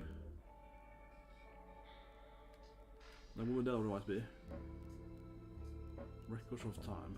I'm just assuming that's the one that we had already when the game starts. This is chapter 1, right? This is a prologue. Ah, so you get the extra stuff if you use never get ink on you, and so on, yeah. The different missions. achievements to get as well, right?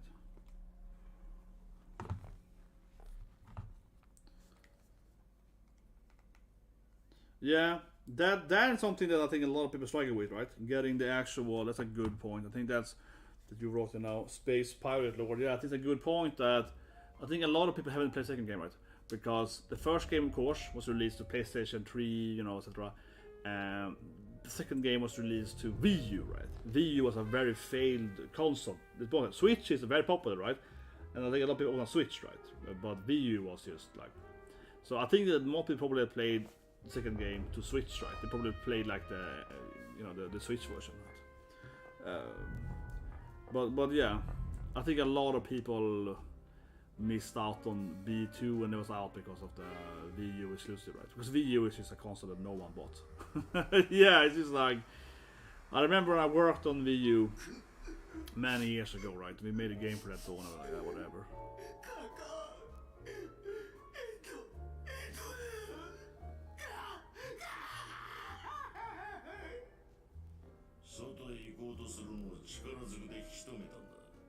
Yeah, just drowned it. Exactly, I put a tab on. But honestly, I don't think you need to play... From a story aspect though, you probably don't even need to play B2 to play this game at all. I mean, that's gonna come back. I don't know too much about the Hellena Taylor Controversy, but that's one thing that's kind of funny too, that, let's be honest here, right? Not just with the VA itself, but who cares about the storyline in this game? I mean, the storyline is bad or whatever. I'm just saying that the storyline is crazy, wacky, angel, and big, you know, waifus with big asses, right? Yeah, like the storyline is secondary to the gameplay and just a bunch of badass waifu action, right? Like, you know, like this is going to be like a bunch of hot, sassy ladies, right? Like, who actually cares so much about the storyline itself? Is more. I mean, the narration is cool because you keep seeing this, like, look at me, I got a big butt and big boobs, right? But it's not so much that I care about who is bad, who is evil, what's the amazing twist, right? It's more like, it's cool, badass chicks, right? Like this thing, yeah, it's just cool chicks, right? That look sexy, right? Yeah, it's just like a waifu game. So I don't think you have to actually play even the first game to enjoy this game, honestly. I don't think you have to. Like, I mean, yeah, the storyline's like the world's going, you know, down. But now we got this sexy waifu with the lollipop. Exactly! Putting in another more, you know, indirect kiss to this woman, yeah. Basically kissing her, right? Yeah, that, I mean, who cares about the world is gonna be destroyed? Now I wanna see these two girls kiss each other, right? I wanna see the Yuri, right? I wanna see the weird Yuri stuff. Come on, that's kind of what we're here for, right? Of course, gonna use her, yeah. The katana, man! Of course. This is what I mean. You need a storyline to see a hot chick cut bullets? No. like does anyone care about the storyline? I don't say it's bad, I'm just saying that it's all about cool. It's two things, right? It's cool and it's sexy, right? Right, I mean, it's those two things we care about. Coolness, sexiness, right? You don't care about the actual, like, who is the multiverse, who is the doom, who is Satan or whatever. You care about it. Honestly. It's similar example to Devil May Cry 5. I think it's a great game as well, right? It was also very good game. And I think a lot of people didn't play Devil May Cry, you know, 4 or 3 or whatever, right? Many people just played DMC 5 because, you know, it was really good. I loved it. It was really good. I love playing as V too. Most people hate playing as V. I love it. I think that playing as V was so fun. He has these 3 animals you're controlling and combo with 3 animals. I love playing as V. Multitask action game. I think that was not. Honestly, it's one thing I would say. This game is good so far, but I really like playing as V in DMC 5. And again, people hated V. People were like, oh, it's so hard, you have to play your Panther and Monster and Bird. I was like, playing as V is amazing. It's like playing 3 characters at the same time. Seriously, playing as V, I think is one of the greatest gameplays I've ever played in my life. I really, really love Devil May Cry 5 gameplay as V, especially. But also the cats too, right? But especially V. And again, I mean, the storyline is like whatever, cares what. No, I mean, the storyline isn't like bad, right? And I mean, I'm not saying the story doesn't matter. But yeah, I mean, in the beginning, right, they, of course, you know, Bayonetta was supposed to be... Bayonetta is, of course, like basically a spiritual sequel, right, to Devil May Cry, yeah, with the Capcom and Hideo Kamiya quitting Capcom, and it's a lot of backstory, of course, how they I mean, most of Platinum Games are basically, you know, previous Capcom employees, right? They kind of quit Capcom and, you know, they were angry at Capcom for limiting their IDs or whatever, so on. Absolutely. But yeah, and then Bayonetta basically became like the spiritual side story, right? Their own brand or whatever. Absolutely. And then they made Vanquish and all the stuff too, right? But there's also, for that matter, I don't talk about too much here, right? But Sigurd. I really like her design, seriously. Her hair, the lips. Yeah, it's like an interesting, weird sci-fi mech thing. Kinda like the monsters. Looting around in the background, yeah, it's just like walking around in the background there. It's just like, we gotta save the world, we gotta kiss the world goodbye, whatever. And then we see these random monsters being like... He's like looting around there. Oh. Okay, guys.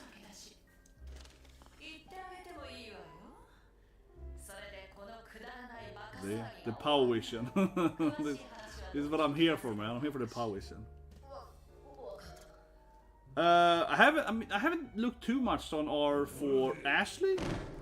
What did they do to Ashley? You know, I have Stevel, you know, like Steelbook so I like it to Stevel, but I haven't actually played the remakes. Okay, let me just finish the storyline. Oh yeah, Cheshire Cat, of course. Don't think about it, of course. It's Cheshire Cat from Alice in Wonderland, obviously. Right.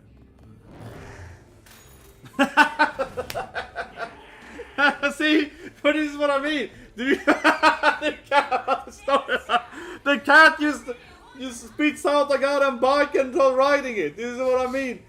Do you need to know the storyline? I mean, if you like anime, right? If you like cool action game and you like especially anime, Japanese, you know, waifus, big butts, big ass, right?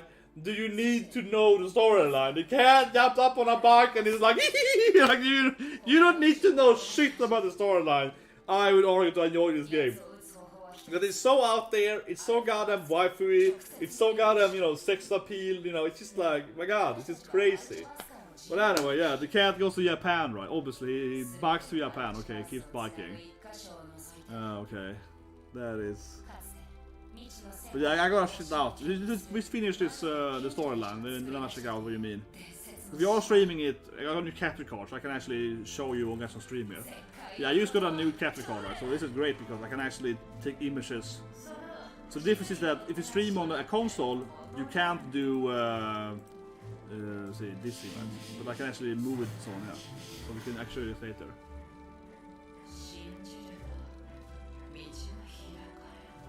But man, the cat jumping on the bike, man. I mean, it's like, I love this game. I love this game.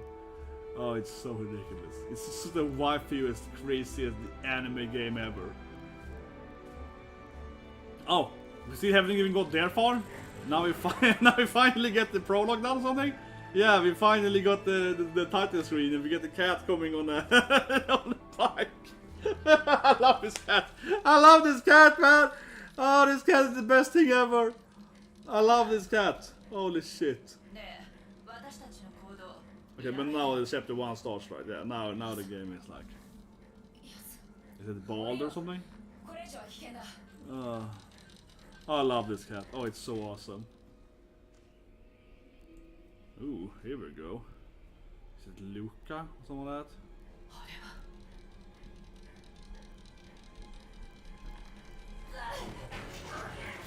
Man, this poor cat. It's just one big happy cat, man. Oh, it's like one of those. Artillery. They look kind of like the first enemy in the first game. Kaboom. It's like Pain, right? Yeah, it's like Pain. Yes, with the katana too, right? Yeah, I love Pain, man. I mean, obviously I love the his style, man. Tetsu Nomura's crazy style, right? And Pain is like a better version than Lulu. Lulu was hot, but Pain is like hotter Lulu. But the game starts. I actually, we just like a party member. Unplayable. But yeah, if people haven't seen this, I'll show you guys, right? That is a good point. She reminds me of Pain as well. And Pain is a goddamn hot waifu. I love Pain, man. She's one of the coolest waifus. in the FF12 game. This kind of pale looks. Oh, that's a wrong image. This image here, man. No, that's also a wrong image. Damn it. We got a good image. Here we go. This is kind of how Pain looks right in FF10 2. She got that, you know, yeah, like she. I was saying, she's kind of the badass warrior chick, right? She got the, yeah, similar hair. It's more dark though, right? But yeah, she got the sword, similar hairstyle, similar clothing. Yeah, she's similar to the girl in. What was I saying? Let me check that quickly before we start the game then. What were we saying? We were saying Ashley. Let me see. Let's see the comparison. Ashley. So I haven't actually. Here's Ashley. Well, have they like smopped down her waifu up parts? Have they shrunk her down? I don't see a good comparison, but can't find a good comparison. But I guess it looks flatter. Oh. Send me a link or something if it's better. I can't find a good like comparison, I feel. But I'm not surprised though that they're gonna like, you know, reduce the op price or whatever. That's of course the girl you're saving in the game for. Can't find a good interface.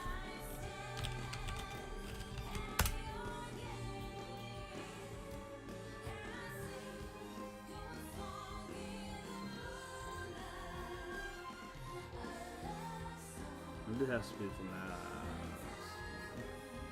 I don't know, I get so much weird. This is a real person, right? I get so much weird. I guess my live images. Try to get Ashley. I give up, man. Send a link in the chat. Send a link in the chat. I give up. Send a link in the chat for good comparison. Or on Discord.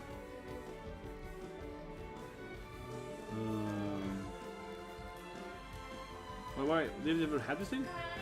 Whatever.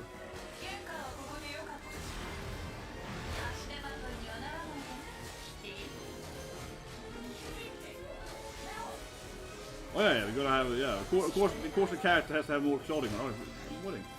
Damn it, I'm failing. Miserably dying.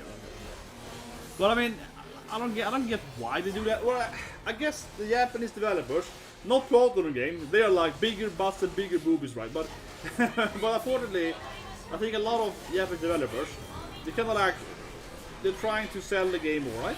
They're trying to sell the game more. And then someone tells them that, oh, but if you do that, if you give the wife, you have to, you know, the wife needs to have smaller oppas or whatever, whereas people in America and Europe won't buy it, right? Which is crazy, because it's opposite, right? The people in South Japan, the reason they keep buying these games at this game level, especially, is because they don't care about, you know, PC stuff or, you know, left-wing mostly, but like, you know, Vogue or whatever, right?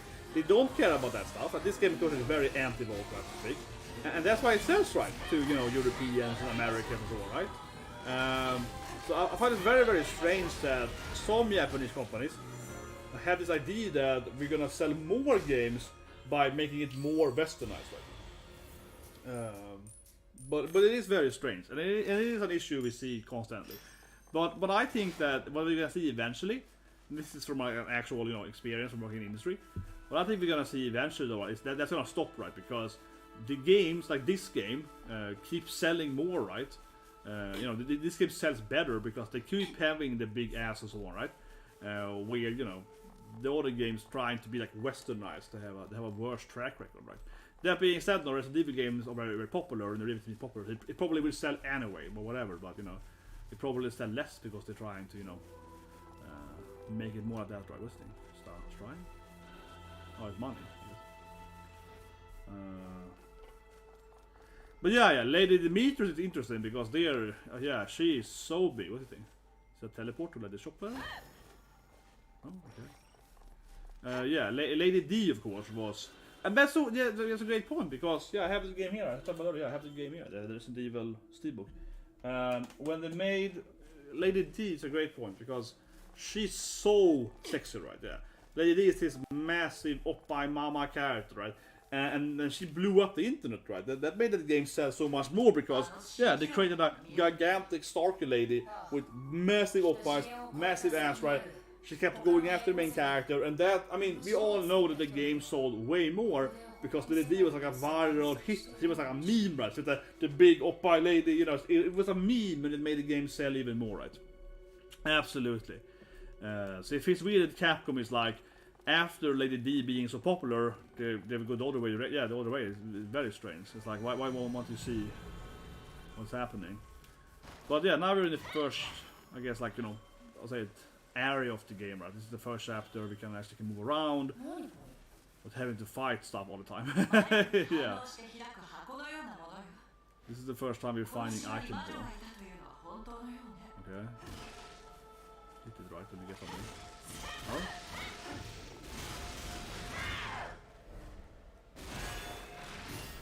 There we go. I guess that lollipop or something? A key. Okay, yeah, it's the first part of the game maybe. Yeah, Dragon's Dogma is quite vulpulous, right, the characters. One thing I'm interested in seeing is, so you know I love Ted's Ogre, right, talking about the earliest Ogre and so on. That game remake is coming next month, right? I'm interested in that it's gonna be censored. That game is incredibly brutal, okay? Other than people that unfortunately have played that game, it's an amazing game, one of the best games ever made in my opinion, Pet Ogre. And that game has like insane scenes, okay? It was a Super Nintendo, right? So the actual graphical scenes are not very graphical, right? And obviously the new game is still kind of the same graphical fidelity, but better.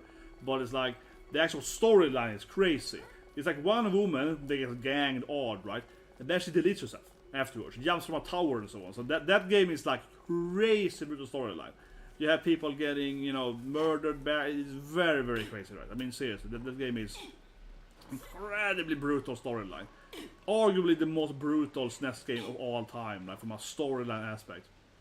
But of course, with that, you know, with the graphic of the time, no one really cared, right? But you get my point. So I wonder if they're gonna censor that seriously to Christian and so on, because that game is like crazy brutal. If you actually read the storyline. I'm happy now. I mean, I don't know. It's the first time in the game here, like a mini game, I guess, a puzzle. If I get suddenly I'm playing a Sonic game or something, a Mario game. Oh yeah, I saw one of these things. Just like, yeah, exactly. Like suddenly I started playing a very older video game. I feel it went from, you know, fighting crazy angel chicks to an octopus to like, oh yeah, you gotta like, you know, gotta jump in this thing. Yeah, suddenly it became one of these. How do I... What? Oh, come on.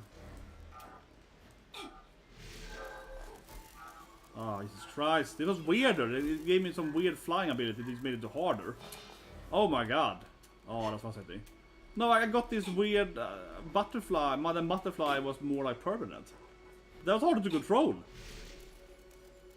It was like harder to jump when I got that thing. What? It is do it again. It was harder to aim I would say the butterfly form than the normal jump form. At least in the jumping out of tree. But yeah, Pet Ogre is, I would say seriously, it's probably the most brutal game to Super Nintendo. Like, it's insanely brutal. Like, half the character gets killed or something. Like, seriously, it's so brutal.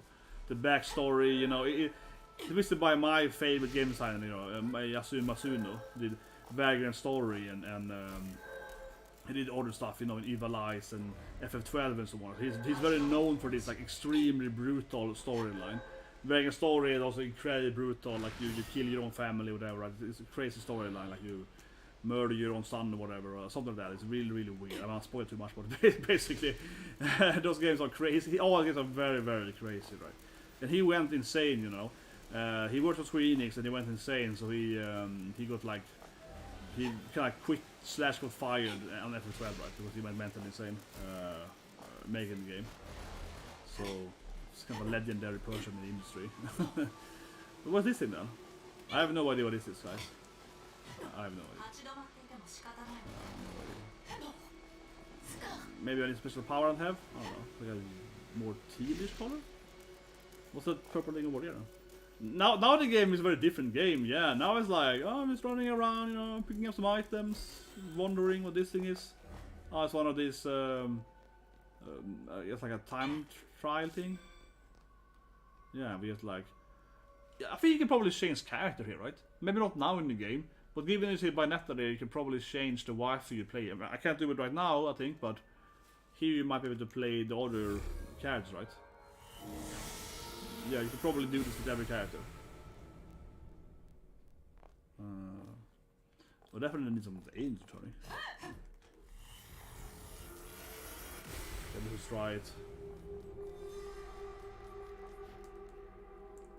I don't know if this had any purpose doing this one in this game, or if it's like... You probably get some money right for doing it at least. Okay, this is the first bite and toss them. Because you have to do something in detail, I guess. And that's just that thing. You have to throw them off. I guess you have to throw them off the platform, with my guess, right? So you get this thing. No? How do I... R-bot, isn't that...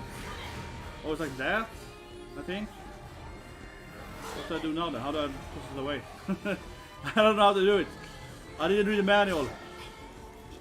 Typical me, I never read the instructions in the game. No, but I guess I grabbed them by the R button.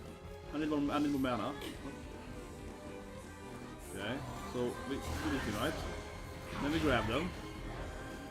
What do I do now then? How do I toss it? Like, I don't understand, how do I throw it away?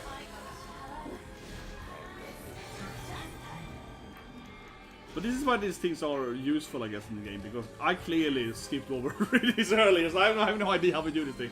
So now I have to learn how to actually use this new summoning, right? I guess I have to grip them, but how do I toss them away? Okay, so now I have full mana. Alright. So we summon it like that, right? And how do I like toss it? Okay. Okay, there we go. Okay, so it's like the X button while I'm holding it.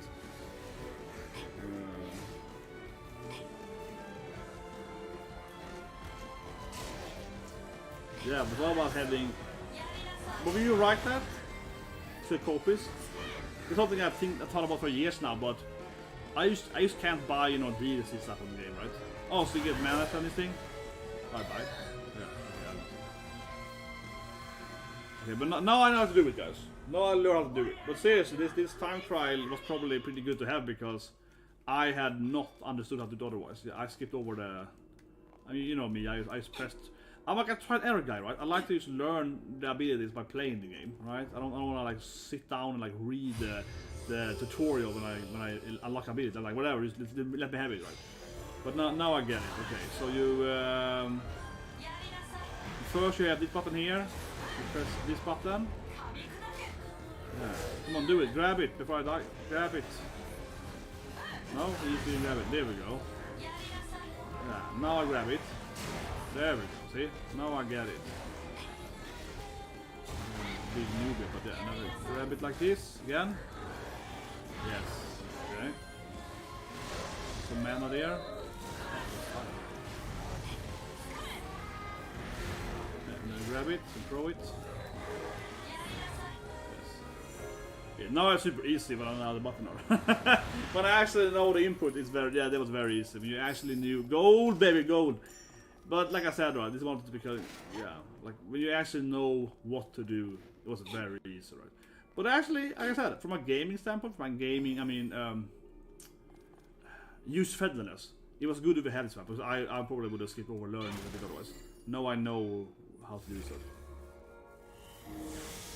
Yeah, but I always been that, right? If you give me like a new sword or whatever, I'm just like, yeah, whatever, I can flip around, whatever, I don't care. I'm just gonna go into the fight, right? And then press the buttons, and then I will learn how to do it, right? Yeah, I'm not really like, I'm gonna get the manual and read all stuff. No way, man, no way.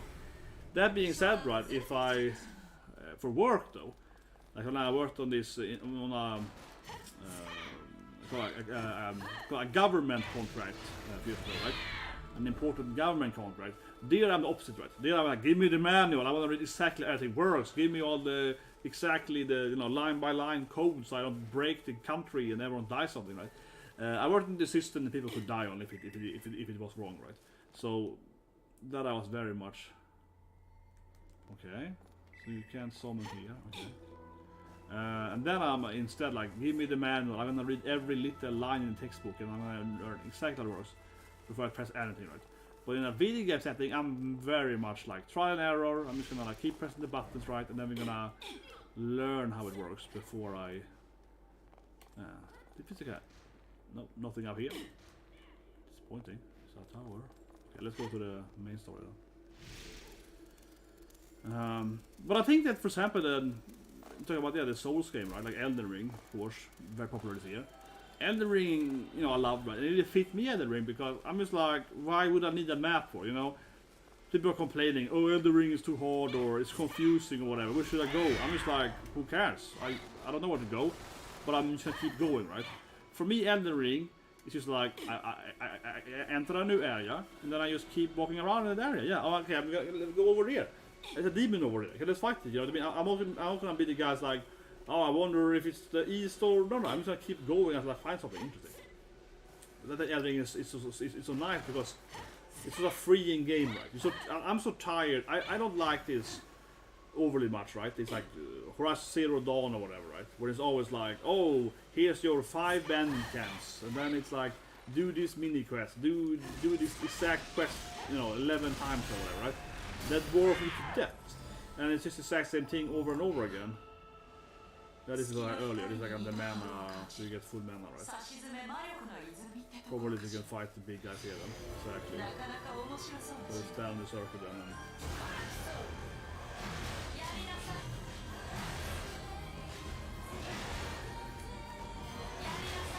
yeah, you can dance in the circle. Infinite mana. But yeah, especially for me, Elden Ring, I'm just gonna keep walking around, right? So I find it interesting. And I certainly spent a lot of time Elden Ring though, not very effective, right? I certainly probably wasted so to speak, 30 hours Elden Ring is going in the one direction, you know what I mean? Like going into some weird thing. But also I found a lot of cool stuff way earlier than my friends, right? Because I went into the, oh, this is secret here so on. Like I naturally found, for example, the Maleficent quest line. I did it by myself, you know. I found the soul thing, I found the arm and so on without using a guide, but I literally went around everywhere and found everything. So I didn't need a guide for almost all the quests. Some of the quests I did shit at it because Elden Ring is weird, you need to do some quests in the right order, so you need to repeat some places, right? That's kind of weird, Elden Ring, but otherwise... a key, I guess? Oh, button. Yeah, a big ass key. The one thing I say Elden Ring, which I don't like with it, is that it's very, very free, and I love the shit, right? But sometimes it's like you need to go in the right order. So if you explore, let's say, area 1, right, for like 10 hours, then you go to area 2, you go to back to area 1, for, you know, that kind of thing is hard to, of course, find by just exploring, because, you know, then in physics you have explored the whole area, but you went in the wrong order. So that's kind of weird, right? Does he have a DLC coming though, Elden Ring? I don't remember. It doesn't feel that they used to do DLC from software. For that matter, man, I applied to work several times, man. Yeah, and they're never coming back, man. I don't know, man.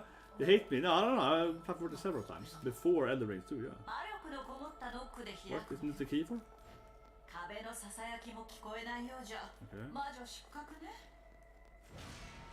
Oh, hit with the key, I guess. Yeah, probably. Yeah, okay, of course. No? No? Okay, there we go. But I keep the key? I'm just surprised that I... Let's see this thing here. I'm just surprised that I also retain the key. This is my new weapon now. It's like Arba in Guilty Gear. It's a big key girl. The worst wife in Guilty Gear. Yeah, I got some hate for that in my wife in Guilty Gear. There's a female character in Guilty Gear. She has a massive key to fight with, right? But she's super slow. Key is too big for her body. Yeah, I played Wretch too. Have you seen my Elden Ring streams? You know, I've seen it on YouTube and Twitch as well. I played as Wretch as well, right? I went Wretch, the full game, until I beat it, and then I played as Intel again, second playthrough. It was very easy then, starting as Astrologer or whatever the second time, like having a lot of int and having items and so on. Well, it's nice for DLC. But I think that when you play Wretch in Elden Ring, people play it, you're basically naked in the beginning of the game, you have no weapons on, and your stats are lower. I think the biggest thing is Retch is that you have no items right when you play Elden Ring. It's Retch. So in the beginning you have only a club, which means that the first enemies, the lizard bosses, is much harder because yeah, you have like no damage, right? That I think is the biggest thing when you play Retch. Not the stats reduction. That is a big deal compared to having no armor or having no proper weapons on. So your damage is lower, you die from everything, right? That's probably the bigger thing. Arra arra! The bad thing. Arra arra! Such a Bayonetta comment, man. Arra arra! Arra arra, man. What's this thing? Get your rift. But yeah, it's like, where do I go now? The whale? Oh, what happens now? Okay, so now we can like have different demons too. I mean, yeah, the game is gonna have more and more mechanics, right? Than the previous game has. Absolutely, they need to add more and more mechanics, right? So now you can have 3 different demons, and you can summon them, and you can have Madam Butterfly or the waifu summoning. So you can switch demon. How do I pick the? I guess I only have 2 demons anyway. I don't have the cat. Maybe you can summon the cat. The biker cat. Maybe you can summon him. Cheshire. How do I summon Cheshire? How do I go into my cats? Demons, I mean. Where do I decide that? Okay. What button is it to? Whatever. Okay, so let's use the waifu.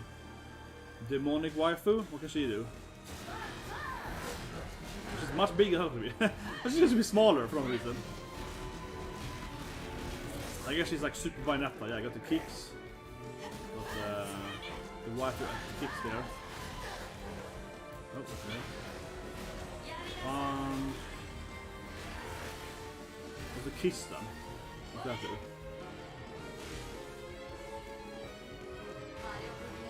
Yes. Oh, there we go, the heart. Oh. Yeah, it's adorable. She kinda got like a... It's like a big ass Bayonetta, right? Mother Butterfly is like summoning myself, but she's bigger. A bigger ass.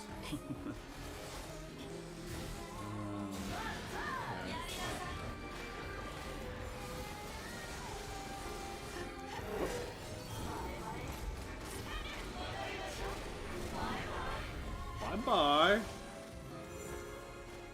Oh, that's not. Yeah, Alba for Guilty Gear. Yeah, Alba got this massive key, guys. If you ever play Guilty Gear, you got this character called Alba. She got this massive key, right? And she's the worst waifu in the game. I say it to provoke people. I say it to piss people off. I got some hate. I did this waifu list, right, of Guilty Gear like a few months ago. And I got some hate for that. I got some comment like, oh, why do you hate Alba for? Alba is adorable. The thing with Alba is that her gameplay, in my opinion, is terrible. Because she's like one of the least popular characters in the whole game. Because she has this big key. And she's very slow. She kind of moves like this, like, right? And she fights with the key and she's super slow with it. So I always found her gameplay to be boring as hell, right? She's arguably, I would say, the most boring character in the game. And I mean that genuinely. Yeah, like she's not fun to play.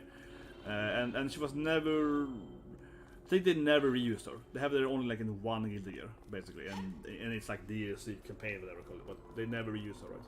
She was very, very unpopular. From the general, consensus of the fans, right? No one really liked her.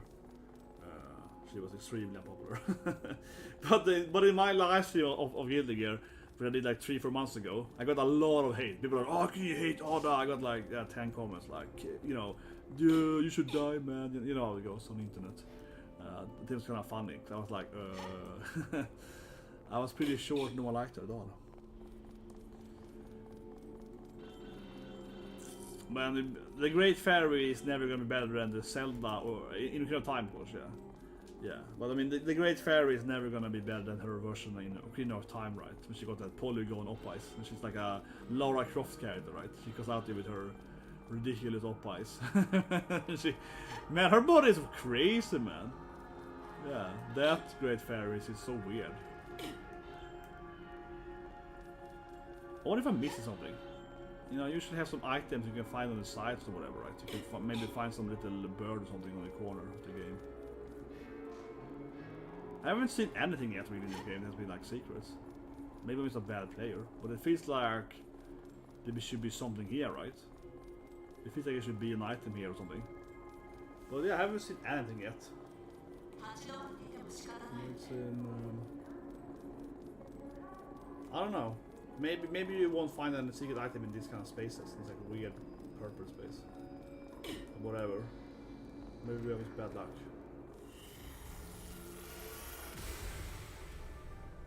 Oh, come on, what? Bridget on your list? Bridget was always a waifu. What are you talking about? Bridget was always a waifu. Okay, here we go. That's cool. Suddenly we like a... I would love to have like a subway fight scene. We're in Tokyo now, right? We saw like Japan earlier, so... I would love to have a, yeah, like a fight scene of the Shinkansen, right? Something like that. What, you didn't have Bridget on your waifu list? I'm disappointed. Bridget, she's so hot, man. I almost had Bridget on my waifu list. She was adorable, always been the coolest waifu in getting it. Testament though, yeah, Testament is more gender bender, right? I mean, Bridget was always like cute Ufukunoku or than a girl, yeah. Bridget was also an attractive character, but Testament, they straight up give her oppies, yeah. They straight up gave Testament the boobs in the latest game. I played a lot of Testament though, yeah, I mean, I'm one of the best players, right, in XLO. I'm like Angel, you know, rank 10 Angel guy in XLO. But my Testament also better play like Angel, almost Angel. Yeah, I'm probably one of the best players Testament in the country at least. I think I'm number one, seriously. When Testament was new, I was probably number one. I mean, generally speaking, probably the best Testament player in the country. When she was released, yeah, generally best Testament. But I haven't played in a few months now, but earlier this year when she was out, I played it for, you know, 10 plus hours per day. That probably was the highest ranked player in Testament. Come on, Bridget is also uniting. I always love Bridget, she's so awesome. Here comes... oh, you know, oh, this is what I mean to love this game. Yeah, we're gonna like, this is I always love this sports game, right? This is like a real... yeah, we're gonna do some kind of weird, yeah, Gomorrah, massive demon surfing. But this is why these games are awesome, because they have this... I mean, yeah, the gameplay is just like, you know, a platform game, it's jump, right? But it's just so weird. It's just so random. This is why this game is so fun, man, because, oh, suddenly you're gonna skydive with this dragon demon thing, and it's just... I mean, the gameplay was just very rudimentary, right? Just jumping with the monster, but yeah, it was, come on. It was cool. Oh, and now you're playing as the monster instead. Oh shit, no. Jumping, friends. What's that? Do you jump on top of them and you can land on them? Yeah, there we go. Bam, you can like do the butt squish. Mountain lady style. Oh, dodge, dodge, oh, jump. Jump. Oh.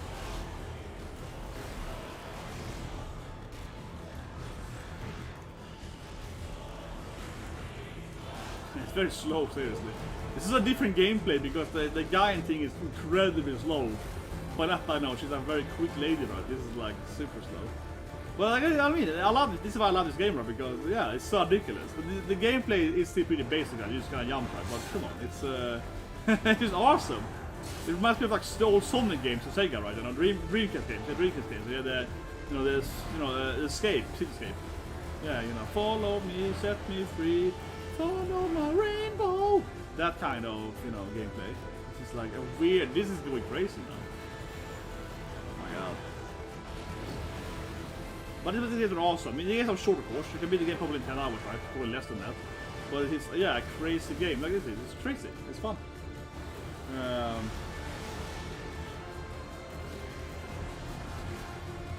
Now, why is it? I just realized now it's surfing on boats, right? Yeah, the monster is jumped on 4 boats and it's surfing. It's like jet ski or something. Oh my god, this just looks so weird. I love it. But this game is so anime. Bayonetta is probably one of the most anime-ish video games, right? It's so Japanese. No game is more Japanese than this game, man. You have a big ass monster landing on 4 boats and it's surfing in the city, and then there's like spinning attacks in the sky and some of these boat things, right? It's like Tokyo Harbor, I think. Yeah, it's like, come on, this game is so anime. Holy shit. What happened? Did I die? What? Did I die? Could I do something? No, he died. There's a skull down there. But he killed my little Gomorrah. But this is Shibuya, right? Yeah, we go in Tokyo now. So, you know, it's time, of course, to have, you know, Japan in Bayonetta, right?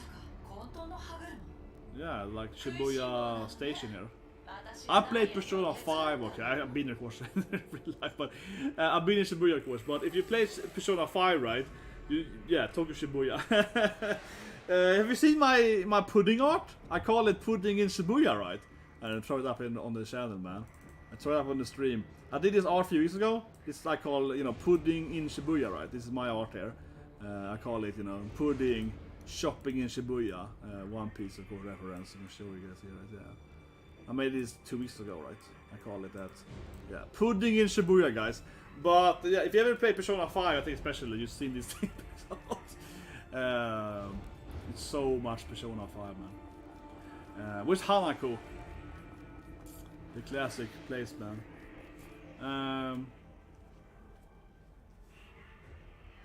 Oh, it's like Japanese military, I guess? I mean, I guess I can do something to the demon.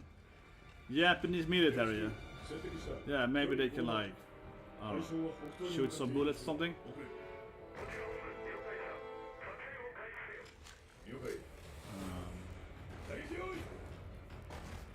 Yeah, I mean, yeah, Persona 5, man. I mean, I would recognize Shibuya anyway, but yeah, Persona 5 is like, you go to Shibuya every day in the game, I bet, right? You spend like 100 hours in Shibuya, like square in Persona 5. Yeah, pudding is back, man. And I think the key. Did you see my video about the key thing? So I remember if you commented that, but yeah, we talked about pudding a lot, right, in my pudding video that I did a few weeks ago. 2 weeks ago, right? Yeah, it was break this week. Yeah, last week. Last week I made a pudding video when I called pudding the key, right, for One Piece. At least for all of us. That's my pudding figures over there. Yeah, pudding figures. Erina's too big, I can't have more figures.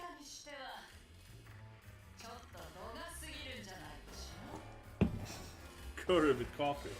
Yeah. Persona 5, man. You spend all the time in that coffee place. That's good.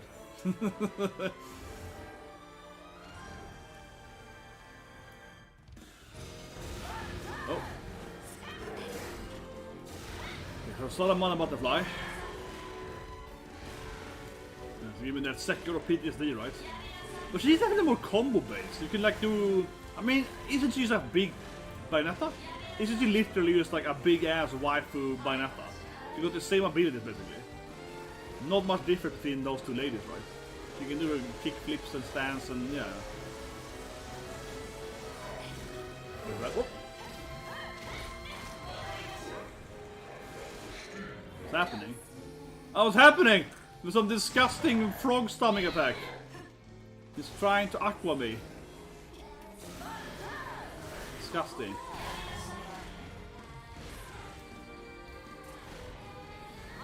Yeah, she feels a lot like playing Bayonetta. Like seriously. Still the water-based enemies here. Yeah, I guess we're gonna have the bit of position to release the water enemies. Which time, of course. I think it's fun to do Bayonetta 1 can introduce the idea of, you know, like a time freeze that we avoid that this. And today it's like freaking industry standard. Oh shit, I pressed the button. But today it's like industry standards, you know, to have the character doing this like witch time, right? But of course, Bayonetta was the first game to actually have that. I think so. This is the first big game I can remember to have this witch time thing. But now you find the bullet time, and you find it in so many other games now. What can I do more? Can I do this thing? Is the heart thing? No, I do it mana. Oh, I'm doing my heart dance.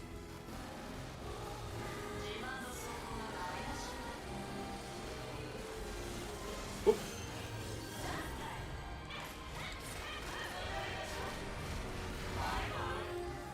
Bye. But yeah, I'm more afraid of the small ones.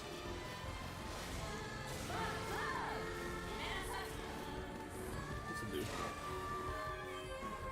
If I do like...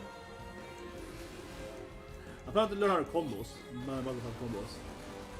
I'm gonna die trying to master her. Oh, that is stuns you.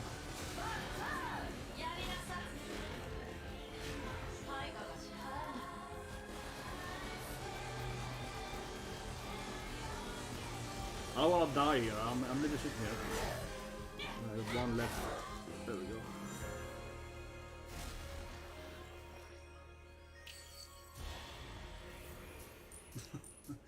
Yeah, the doctor is hot man in Persona 5. The doctor is, she's god and hot, yeah, punk doctor. Okay, so what's that thing over there, the yellow box there? I guess it's like an item or something. This thing here. Chest or something?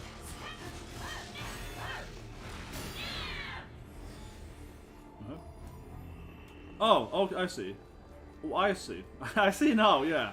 I see. Of course, could have destroyed it during the fight, and then we could have had the mana from that item. Yeah, okay. And then we would have gained mana during the fight, right? Can you like talk to the dog there? Probably. Oh, this Japanese. This guy is also in Astral Chain. Yeah, the dog mascot. This thing is in Astral Chain as well, right? Because that takes place in, basically Tokyo. Yeah, it's one of the cop girls has dressed up as like a dog suit. Absolutely. So it's probably a reference to Astral Chain, I guess. So they call Japan's a lot of those mascots. I mean, in Japan, every city has their own mascot, right? As a one. So. A new enemy, I think. A clock or something? Congestus. Memory. It looks like a clock. Yeah, it probably can slow me down. Oh, it's like that. Okay, yeah. I was right, it's a clock. But instead of slowing me down, it makes me into a little young girl instead. Yeah, it makes me younger. Let's see. Oh. Oh, how do I fight them? How do I attack now then? Okay, maybe I said avoid it. Shit, what? Oh my god. How do I kill it? Maybe it's bubble here? No? Can I avoid it? Oh yeah, there we go.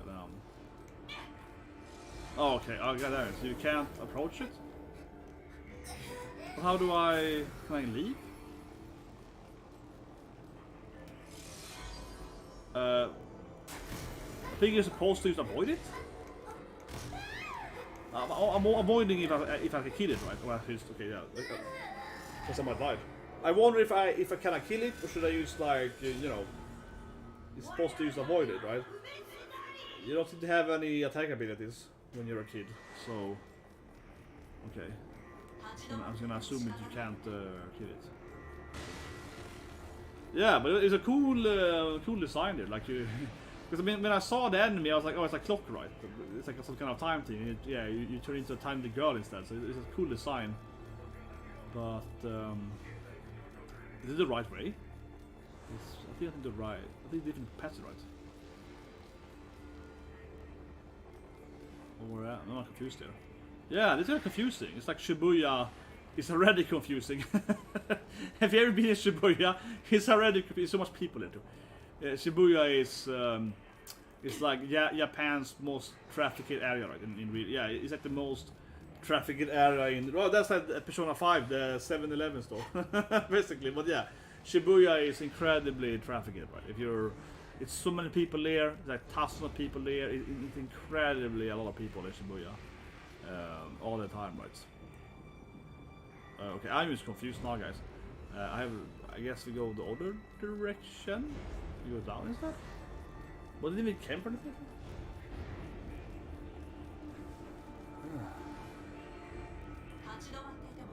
No, it says. Wait, I'm supposed to go inside the building? Okay, maybe I'm just... Okay, we go inside instead. Yeah, okay. So oh, it's like a V for Yo, I guess? I think so, yeah, the one... Yeah, 101... I think it's a lot of references to the previous games, right, they made. Yeah, like 101 thing there. So we got the Astral Chain reference earlier. That was my life taking the wrong path, though, so now I'm pretty screwed about it.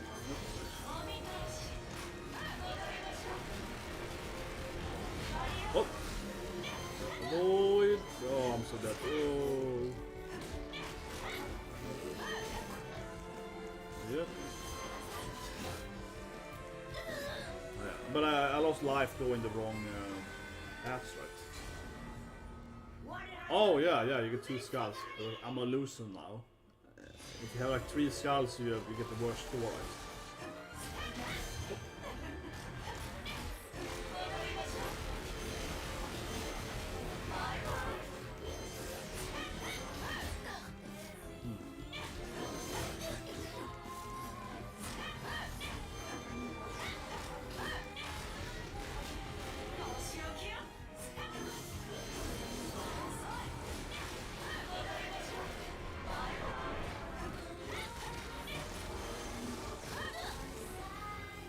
I think it's much harder than the preordered. Yeah, there's so many of them. This I feel is much harder than, you know, one big slow guy, right? Like 10 small guys. This, I think it's 2 all games in the same kind of category.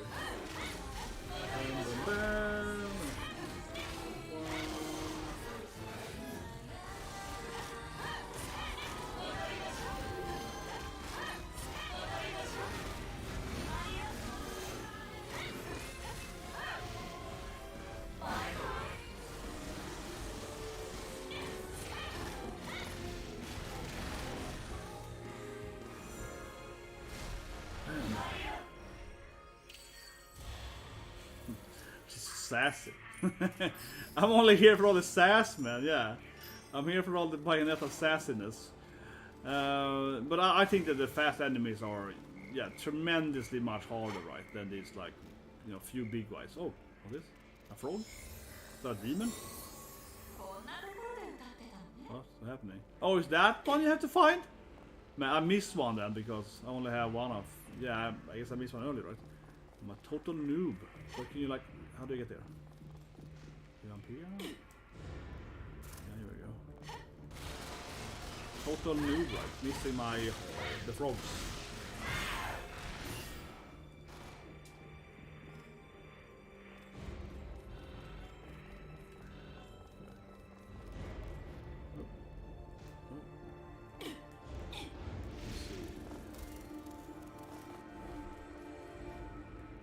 Will they die? Oh! I see.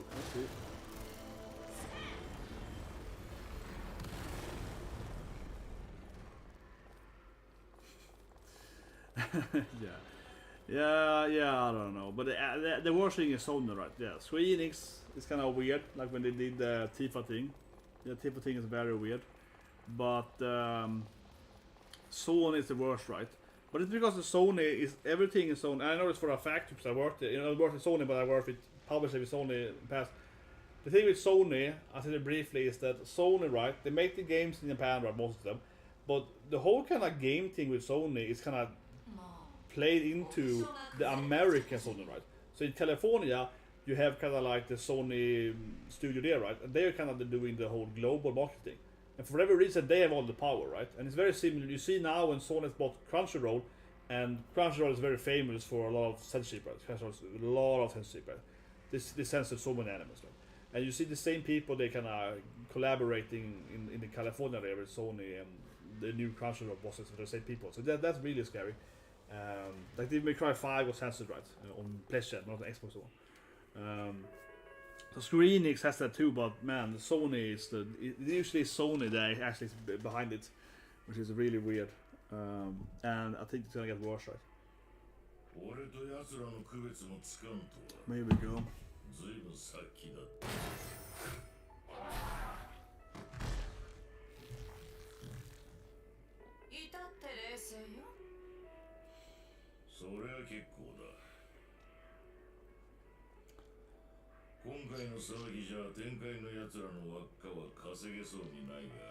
He wants money, right? Come on, he's rolled. He's like, give me money, woman. You want to work for money, man. He's like, come on, you need to pay. Yeah, I'm gonna diversify my income. This guy's like, come on, man, I need some cash, right? Saving the planet? Cash, yes. But I guess we introduce his shop now, right? He's a shopkeeper because Road did the sculpture, right? Oh yeah. I mean, yeah, they censored Damashi, they censored Bofuri, they censored Kaguya-sama. One thing I really remember, which I really disliked CR for, is when they censored, or not the censor, but they rewrote Kaguya-sama in this weird way. So Sheikah had this line, right, to President, to Kaisha. She had this line to him that was just like, "Why are you avoiding me for? Don't you like me?" Something like that. And they rewrote it to like, you know, a Corona joke. Yeah. It was really weird. So in Japanese, Sheikah is just like, "Kaisha, Dashabu, let's be friends, Nakama, whatever." It's like, you know, "I like you, you know. I ski, right?" It's like, "I like you, you're my Nakama, whatever," right? Stop avoiding me, basically. We're pals, right? Something like that, right?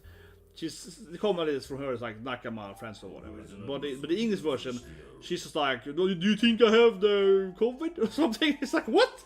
That was the weirdest thing ever I've seen them do from Sony Controversy. They kind of added that really weird line there. That was very weird. But anyway. Oh, roll button. I'm so used to press the other button. Get it. Press the button, I think. Oh, what we get now? Like a massive. Is it a bike? It's a witch broom, whatever. Yeah, it's like the freaking mechanical broom, baby. A rocket launcher. I think it's a broom, right? Isn't it? It's either a gigantic rocket launcher, but I think it's her broom. But yeah, she got like the weird spray. It's like a gigantic lipstick. My god. They finally got a new weapon here. Yeah, it's like a rocket launcher broom thingy. So now you can skate on it, right? Demon pulse. Yeah. But I pressed the wrong button because I'm great at this. So it's back to the store again. But of course his name is at the road in the sculpture, right? He's a very famous person in history. Okay, here we go. We can save the game? That's true, I haven't saved the game yet. What if I probably have to outsave somewhere. No, it just... Okay, yeah, the game doesn't have a save slot right now, it's outsave. Okay. What can you buy in the game then? Healing item, I guess? Probably something that makes, maybe something that gives you maximum health, maybe? Okay. Some healing items, some basic stuff. Here we go.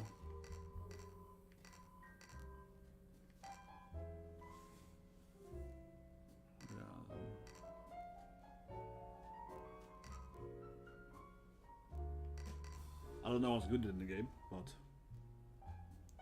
but you know, Funimation is owned by the same company. You know, same company now, right? It doesn't matter. Funimation and Crunchyroll are the same company now. I made a video about that, you know, this winter, right? Like a year ago. Funimation is owned by Sony, and Sony bought Crunchyroll. It's the same company now. So the same company. I made this blue Funimation sign, right?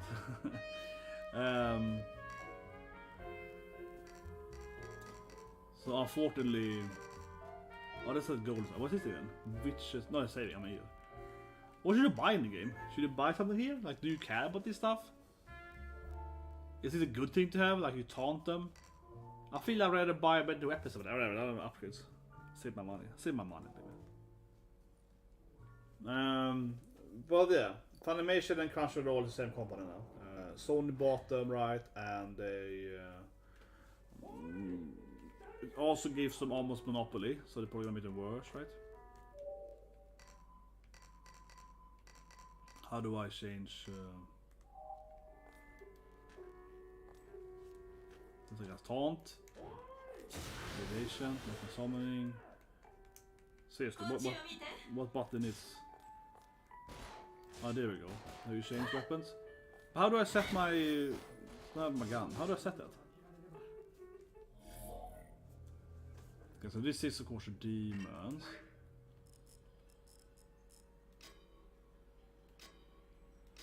Here we go. So we need to change this thing here, right? And here we gotta put on the what's that weapon? No? Okay. How do I something weird how this thing works actually. Yeah, I'm a little bit like, there we go, yeah, a little weird how the input there is kind of strange, my opinion. You get it like that.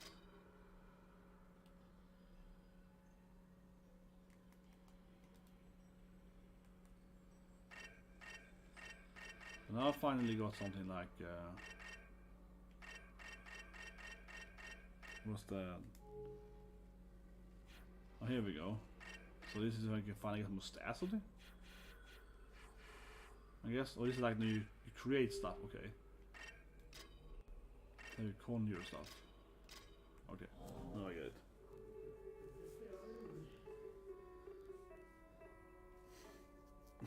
it. Cultural. Yeah, of course you do. Well, I heard someone screaming, right? Where is he? Where is the screaming? Where is this? Yeah, where is he?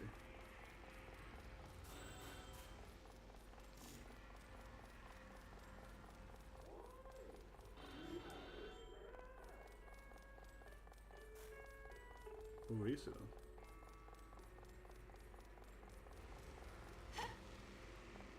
This is where we come from, okay. That's the right direction, right? Where we come from, or wrong, I mean. Seriously, where is he? Up here? Maybe it's in the next area. Well, I guess you enter this area and it comes right. I want to do the purple thing first.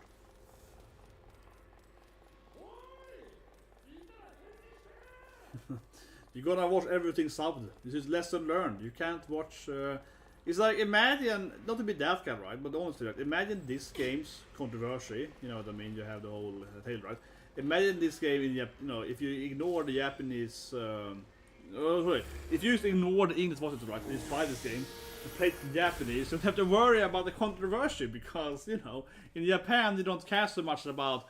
Oh no, you know, I didn't get royalties. I didn't get like 10% royalties or whatever. It's insane, you know. She tweeted something like she should have like you know $1 million basically. No, but 100K it is like yeah, like this insane you know salary things. So like, it's cray. Just cray, right? You stay on sub, man. Okay, so we're gonna learn this weapon now. It's got a rocket launcher, broomstick.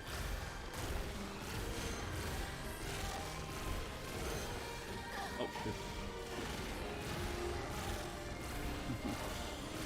It's just a goddamn massive rocket launcher.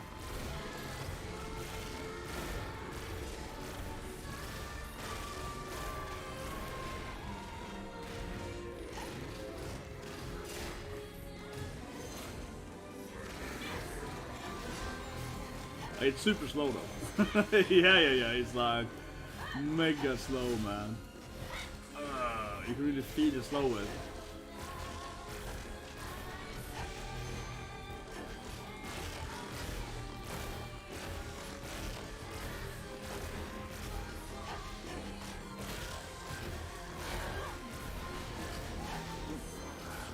Oh, come on, what is it?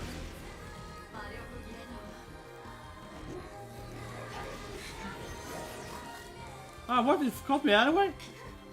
Pretty sure I jumped to the left there. Alright, I mean.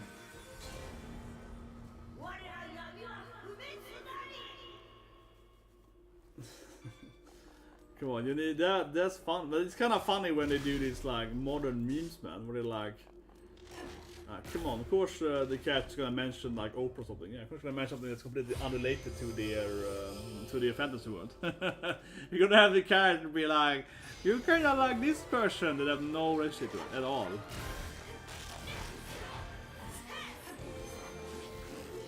Oh, boy. Damn. Oh yeah, then you just like die. Oh, bomb thing.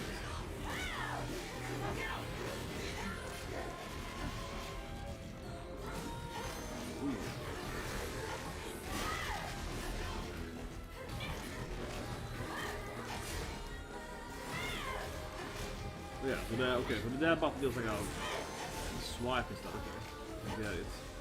Yeah, that's a swipe.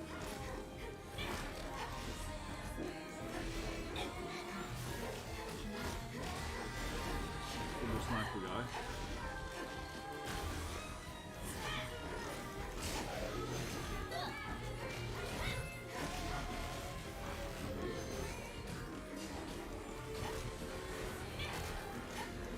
Oh shit. No.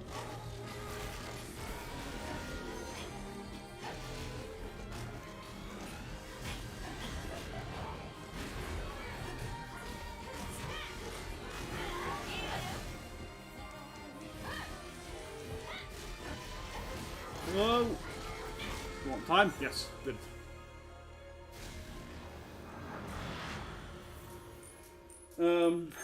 But I thought about it a lot, right? When it comes to the whole Boycott thing, Hellena Taylor probably did it in a sense that she couldn't get the job anyway, right? Oh, that's how it works. You have to kind of zoom up, okay. No! I was like, that's how it works, and I died. No, but Hellena Taylor, I mean, she hasn't worked for 8 years, right? So I think a large reason why she's boycotted, so to speak, or why she does this whole thing, embrace NDA, is because she knows that no one is going to hire her anyway, right? She knows that she's like not necessarily blacklisted, but I mean, we almost see her going on this unhinged rant now, right? And we see her like, I read it from the first video she attacked, you know, the devs and the new VA and so on, right? It was crazy already immediately, but every day, right? It's a gift that keeps giving, as I say, right? Because every day she keeps, you know, making a fool of it more and more. She really does. Every day she's just like, oh, actually, God told me to do this, right? You know, like, well, what? She did some weird thing where she was quoting the Bible against Hideo Kamiya. It was very strange, you know. I was like, what is this thing, right? So, but even if you ignore the whole idea that, you know, whatever, like she said, I would assume that she broke NDA to begin with, right? Because she assumed that no one's gonna hire her anyway. Is it another side then? Or is it that? Yeah, blow a hole in here. There we go, finally. Okay, just took a few bullets. Okay. So save these guys. Is someone here? No, just a path. But even if she wasn't blacklisted, my point is that she's clearly coming off kind of cray-cray, right? And every day that goes, it's more cray-cray. And that's probably a reason why she's never had another job, right? You know, that she never got a job in like 8 years. That probably tells you that no one's hire her, right? You know what I mean? Because, you know, if you actually are an adult and you work in real life, people can probably pick up that you kind of unhinged, right? And I say in the last year's term, right? But I would wonder if someone hasn't worked in 8 years. I would wonder, like, why haven't you worked in 8 years? Right? You know what I mean? I would wonder, like, why haven't you had a job in 8 years? That is very questionable, right? And I know this is stigma, which is true. That if you don't have a job in, like, say, 1-2 years, it's started to get harder, right? Because people have that, oh, we haven't worked for 2 years. People are questioning, like, why haven't you worked for 2 years? You know what I mean? There's definitely a stigma that I think is wrong in some extent, right? That it's like, you shouldn't just, you know, dismiss someone because they've worked for a while, right? And it's very common, especially after, you know, with the corona and so on, a lot of people be unemployed, right? But the whole thing is like 8 years of not working, and even before that, it's only Bayonetta, right? So it's actually just for like 10 years, okay. But if you have a person that's worked for 10 years, no, then you have to wonder, okay, something is wrong here, right? And that's just like, regardless if she's lying or not about the, you know, PlatinumGames and lying about Hideo Kamiya and all this stuff, right? You have to wonder, why hasn't any other game company hired her in 8 years, right? You know what I mean? That is just a really important thing about. It obviously is like a huge red flag, right? A red flag that, well, if no one hires you for like more than 10 years, I think, if you ignore Smash, right? Yeah, there we go. Yeah, it's more than 10 years if you ignore Smash. So it's like, okay, something is wrong here, right? Yeah, and of course everyone would be happy getting like $5,000, $50,000, $60,000, right? She was paid like $300, like almost $1,000 an hour. It's like, because as a voice actor, you don't even work a full day. You work, you know, 4 hours, one session. Then you have a break. So 4 days of work for her is actually 2 days of work for a normal person, right? That being said, I do agree that 4 half days is more work than 2 full days, because you have to go to the place, you have to get a new car or whatever, right? So it's a little more work though, right? If you do 2 like full days, it's just, you know, 2 drives, you know, back and forth so on. But if you, yeah, 4 half days is 16 hours, but I think it's fair to say that it's more work than 2 8 hours, right? That's fair to say. But still, It's only 16 hours. It isn't even full days, right? So yeah, her salary is insane. And what happened now? Can you say this, guys? Can I rescue those humans? Maybe. Yeah, we gotta do some torture. A Taylor, okay.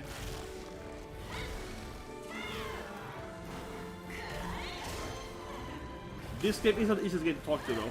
Yeah. It would be easy to play like Pokemon and discuss controversies. It would be easier. This game is not the easiest game to talk and play at the same time. It's kind of a hectic game though, to have one discussion about politics or whatever. But I have this theory that I have tweeted about and read it on that I think that she's rich too, right? I have this theory, no one has disproven me, or proven me right, I guess, but I have a theory she's rich too. I have a theory that she's very wealthy, because every time she talks about her donations, she's always like, oh, I don't all the money I made. But okay, if you're so poor, then why you don't money? It doesn't make any sense. Like she's either refusing to make money or she's very rich. According to the point out too, right? Why she can easily say no to $1,000 an hour because for her it's no money anyway. She's probably born rich, right?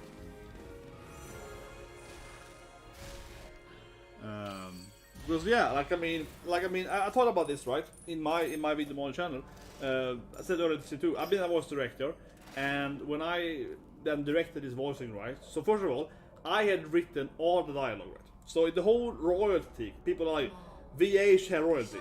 I have no problem saying that I should have royalty then, being the person that wrote all the dialogue, right? So I have 5 voice actors, and me having written literally every dialogue line, right? And they just have to repeat what I written them and tell them, you be sassy, you be this, you're a big oppa waifu, you know what I mean? And I'm directing them, right? Like I've said that the voice director, in this case, and also the writer, has done way more creative work than a few people coming in for like 1 day, right? I mean, it's ridiculous. Like these people, I worked for that game for like 2.5 years in my game then, and these actors coming in for like 1 week at most, right? Voicing my game, and I've written all the dialogue, you know, and so on, and also did the game design. You know what I mean? It's ridiculous, right? But anyway, in her case, right? I think that he can turn down that money because she's wealthy, right? I think that's the honest truth. Because every time on Twitter she's like, "Oh, I donate all my money. Every time I went to a convention, I got signed autographed. I donated the money, right?" Yes, she's like, "Oh, I'm so poor. Please boycott the game." I'm like, that doesn't really make any sense, right? If you're so poor, why do you always turn down all the money, right? You know what I mean? It doesn't make much sense, right? It's a dog buried there, right? I think it's very fair to say that she's probably is rich, right? Probably born rich. That's why she never cares about money, and that's why when someone offering her $1,000 an hour, she's like, I don't care about that, right? I want $1 million, right? For her, it's more about the entitlement of, you know, being the big boss, right? Being the more than like the actual money, right? But now, couriers for Arachne's nest. I shall remember. Okay, so you can buy stuff.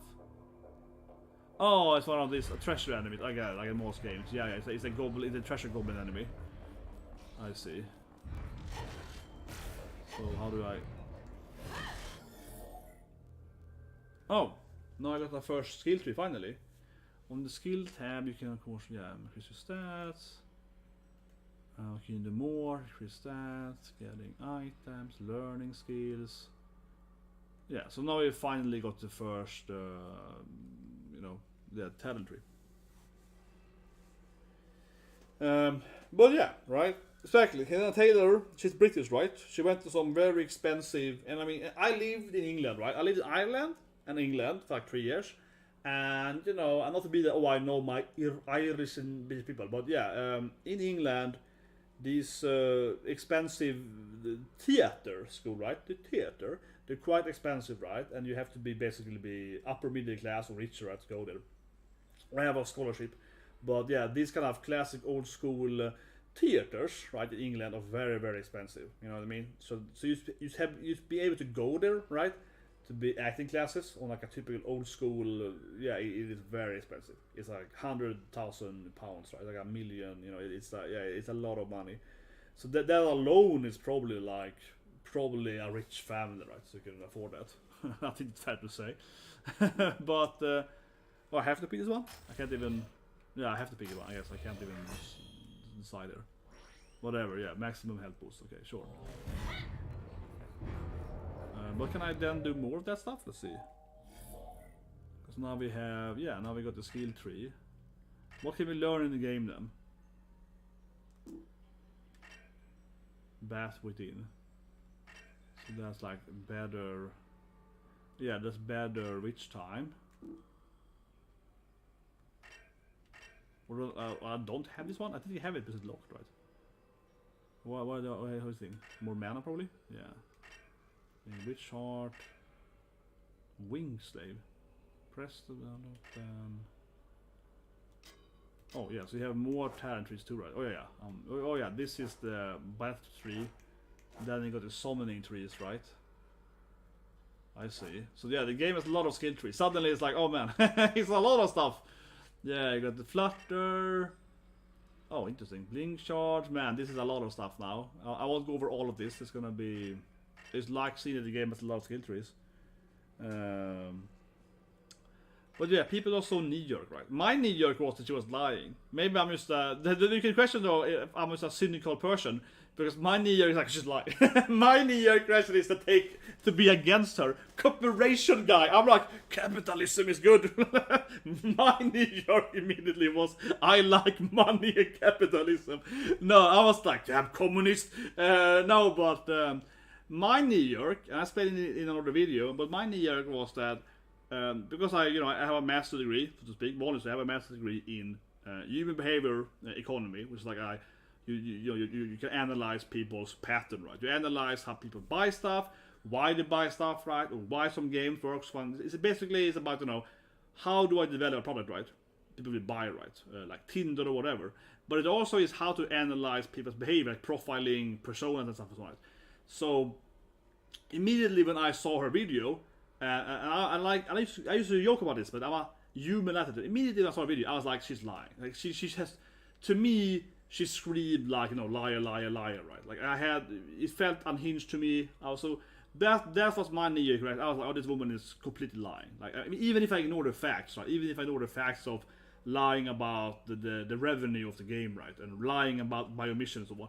Even if I ignore that, use her body language, her eyes, all the stuff, right? For me, it's a profiler, as a human behavior guy. I was like, oh, this feels very wrong. So my knee-jerk was immediately, she's a liar. Her body language has to be she's lying, right? But I mean, that's why I said immediately. I was like, I don't believe her based on these factors, but also use her body language, right? I don't believe it whatsoever. I don't know. Obviously, I was right in this case, so maybe I'm just in hindsight saying that, but I really was saying that immediately, and I think that's interesting because I read so many books, right, about human behavior and like how to analyze people if they're lying to you and if they're telling the truth or who you should hire or if they're honest, like when you're interviewing them, if they're honest about your game or do they actually like it or whatever, right? So she screamed to me like a person that had no regard, right, for the actual game, for the developer and so on. It just felt so detached, right, and emotions also very, very, as I said, she come off as very like vert proceeding, right? She come off as like, oh, I am the grand, I am the moral superior. And every time someone grandstands, every time a person grandstands, like, oh, I'm the best, Hidekamiya is evil or whatever, right? Every time someone does that, I don't trust them, right? Maybe I'm cynical, but I don't trust people that are grandstanding, right? I trust people that are humane, that are like, well, I might be better than you, but I got my own faults too, right? I trust someone that's like, even if someone, sometimes means, well, I'm probably morally more righteous than you are, but I also got my own issues, right? You know what I mean? Like, people that can't admit that they have their own faults or whatever, right? People that can't admit that they have their own issues or something. I should trust them, right? Because no one is perfect, you know what I mean?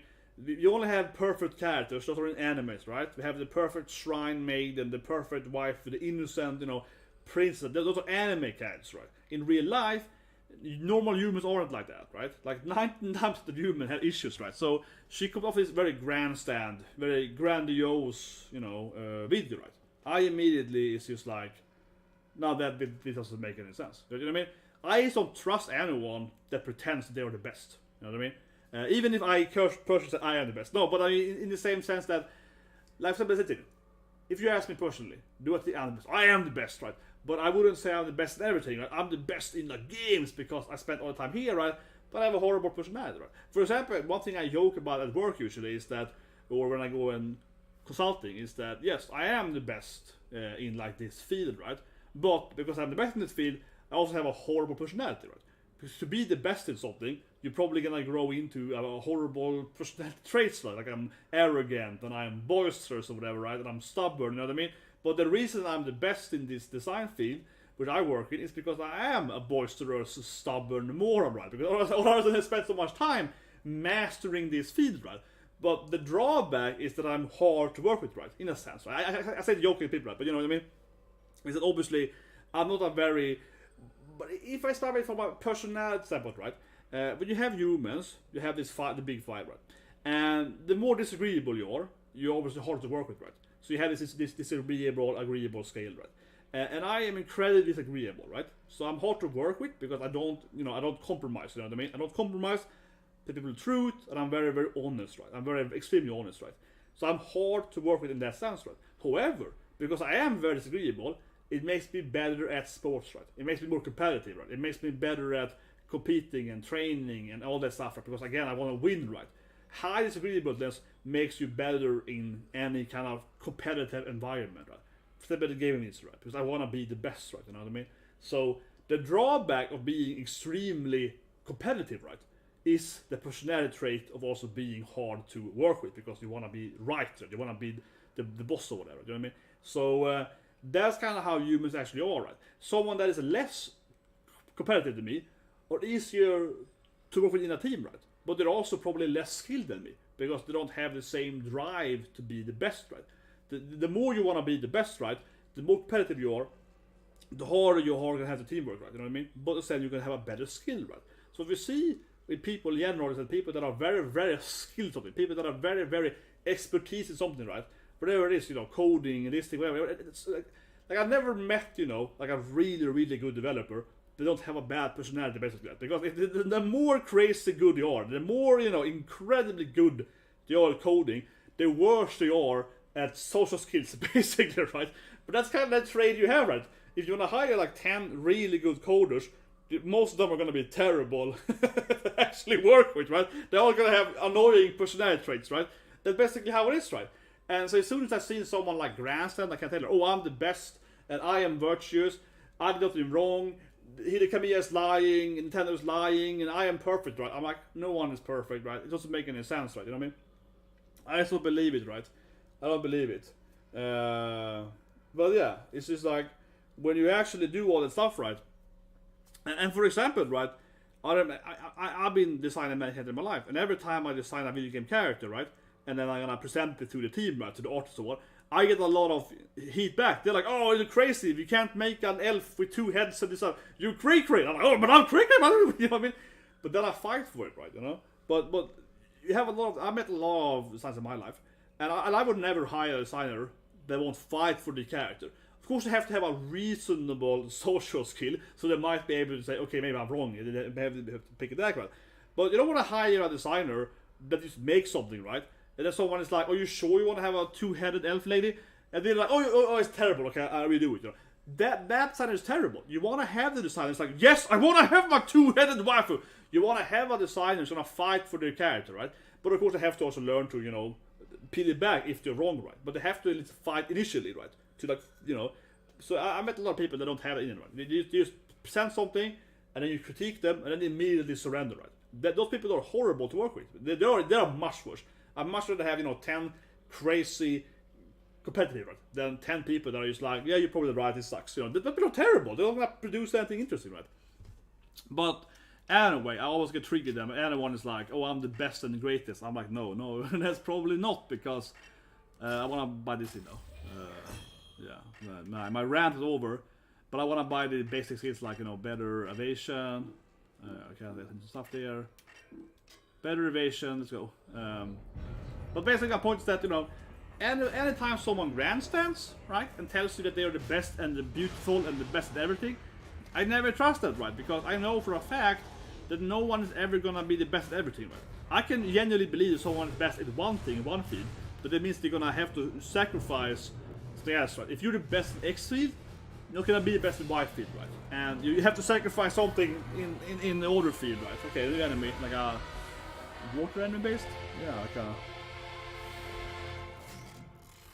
Huh. There's like a... Manit? I don't know. No, it's like one of those spinning things. What is it called now again? Dandelion? No, it's something like that.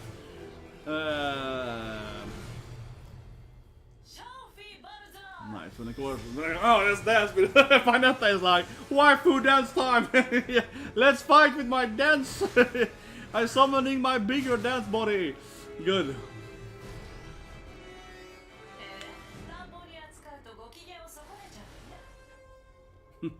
But seriously, Mother Butterfly is just a bigger version of her. Yeah, it's just straight up bigger booby Bayonetta, right? Okay, let's summon her again. Whoa, yeah, let's dance, baby, let's dance! Oh yeah. Stutter dance moves. Oh, they exploded. Okay, I see. They're like bombs. Okay. Sure, why not? Yeah, I get it. Oh, interesting. It's been a Zelda vibe now. Yeah, like they're summoning the weird eye thing, the eye boss in Blazing Fast. Second boss in the Dark World.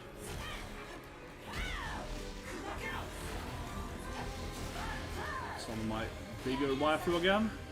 Waifu upgrade. Bum bum bum. Okay, that's.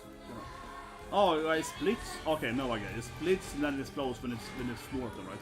Yeah, the tinier you get, it explodes, right? Yeah, I see. Base rapidity is the video game design.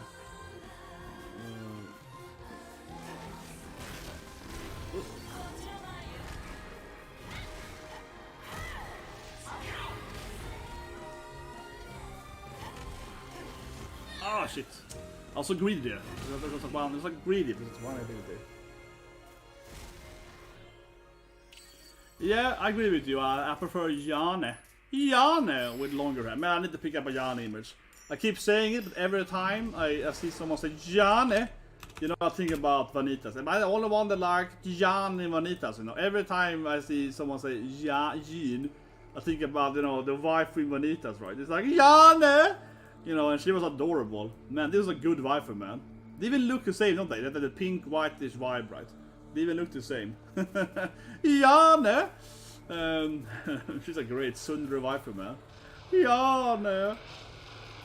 Oh, that's a great character. Yane! But I agree, I prefer her with there she is, though. Speaking about the devil, man. The witch is coming here. Yeah, freaking lucky, man. I didn't know that.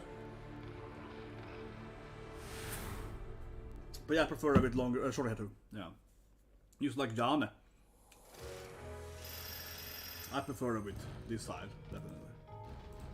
Yane. That's a very long time. I got into my rants. It's gonna be very ranty playing Bayonetta. Ranty, freaking Hellena Taylor. Okay. Oh, so you get the shop now. You can go to the shop, right?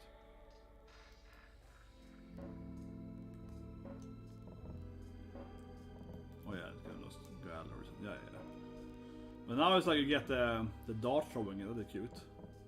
You get the throwing darts there. Yeah, so nice. I get to shape that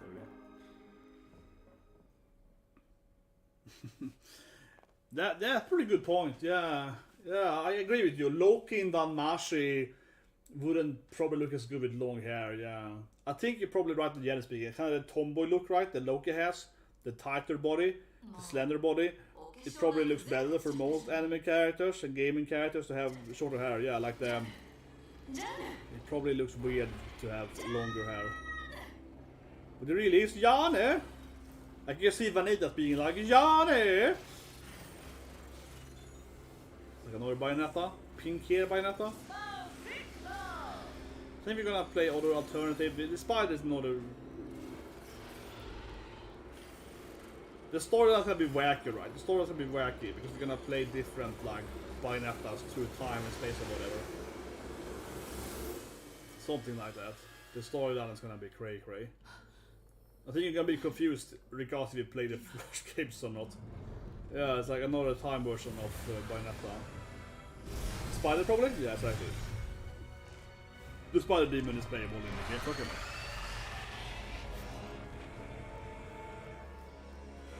This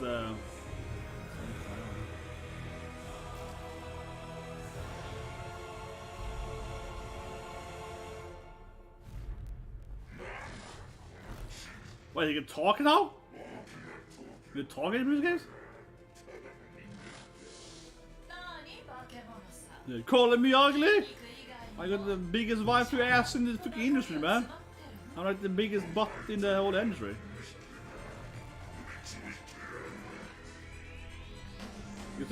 It's Pokemon now. You gotta defeat them first before you crit them. Yeah, instead of summoning them like the first game, first you gotta defeat them and then we can. Oh, okay. Or it just doesn't hurt her. It's like what? Kind of confusing. Just accept it. Oh, he's just like, okay, sorry, you're my owner. I feel there should be a boss battle there, but he was like, nope, you don't need that. He just joined anyway. Okay, kind of strange. I thought that was setting up a boss battle, but yeah, Shinyaku, another classic Tokyo area, of course. Very classic Tokyo.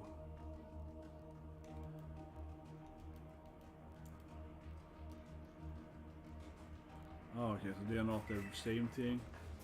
I mean, obviously you're gonna meet different demons, right? Some kind of alternative timeline, and we're gonna pick up the demons from, you know, previous games or whatever, right? Oh, what is this thing then? Gold? Oh, this is what I reckon for the first game, though. Now it's like the first game reference here.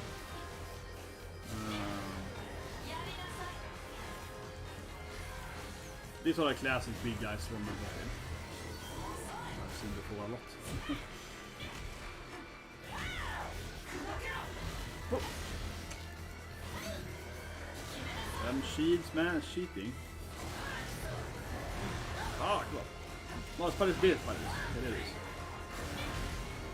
Not my spider, man. Oh.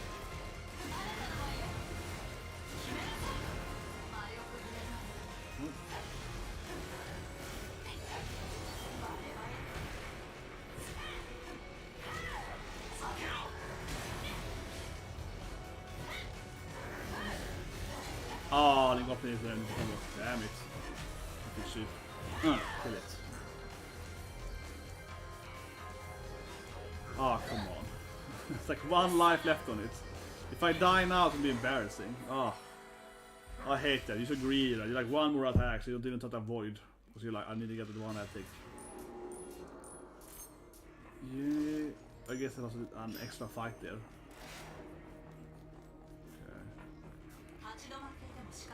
I mean, it's a little bit like an alternative universe, right? It's like spider, scorpions, and whatever. Yeah, the different universe versions of them. But yeah, Shinyaku Station. I've been here before in my life.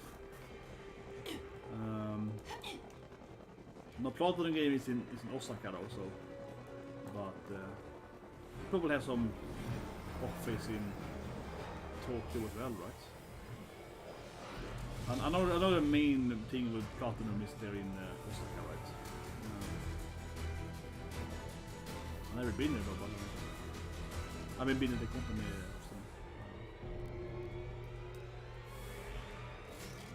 often. Light areas.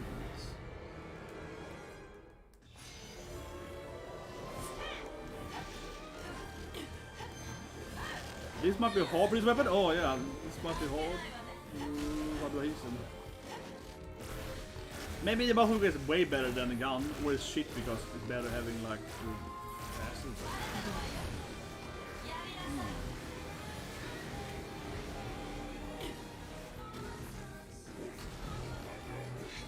Oh.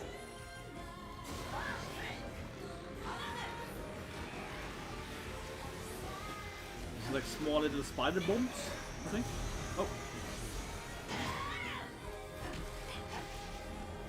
Oh, yeah, avoid. It's the weird bubble thing.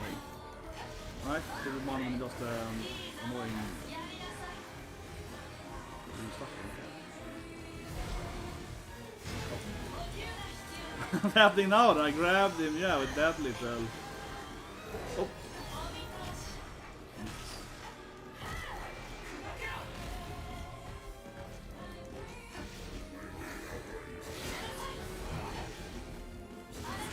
I haven't seen much about Skyrim. Yeah, I've never been a Skyrim fan, you know. I never really liked those kind of Western games, so I just kind of ignored it for them. Yeah. But it is, again, unfortunate that there's so many games that was released buggy, right? I feel like a weeb, I'm like, well, Japanese still, they usually work. But no, it's, that's an unfortunate part of the game industry, where, of course, if it's like so many people just accept and buying the games even if it don't work, right? They buy like the glorified beta version. But that is a good point. Yeah, the Switch has no mods, right? I feel a game of Skyrim definitely is a game you want on PC, right? So you can have all the mods, you can have all the, I don't know, the footer version or whatever, right? Yeah, I can play as a big ass oppa lady, whatever. Yeah, I feel that's a game where you really want to have the mods, right? Skyrim and like I don't know, Cyberpunk, whatever, which just one. Those games feel like very mod heavy, right? I guess what it is. It's just over there. I'm gonna turn off the stream soon, guys, because we have Spy's Family coming soon. Which we have to watch, right?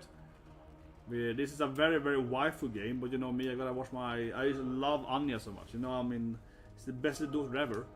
She's beating my Ansu, man. So let's do this thing and then I'll take a break for Spy's Family. It's coming at 10 minutes, so I'm gonna just take a short break in between there.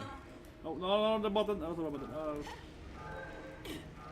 This looks like go faster, right? You need to like use the speed up thing. This thing probably. I'm gonna charge that somehow. Okay. Yeah, but I need to watch my Spy's Family. I mean, Jesus Christ. But I play the game afterwards. Boom.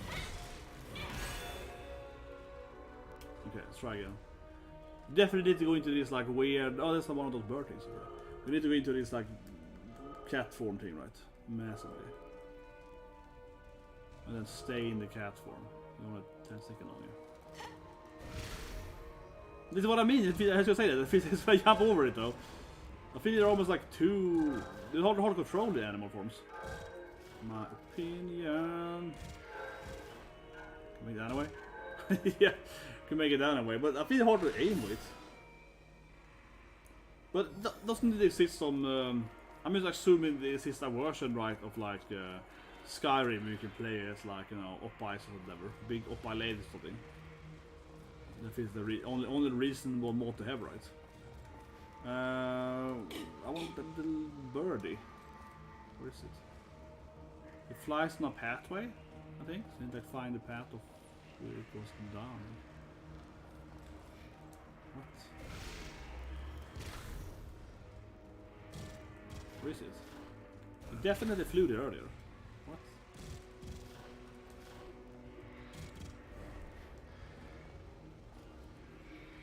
I mean, I'm sure I saw little birdie before. Huh? Was it like high in your cloak? Look at this. So it actually changes where it is.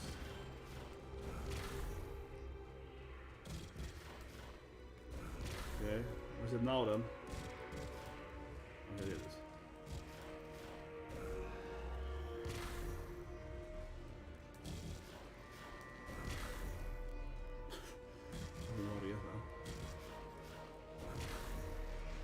Oh, avoid that.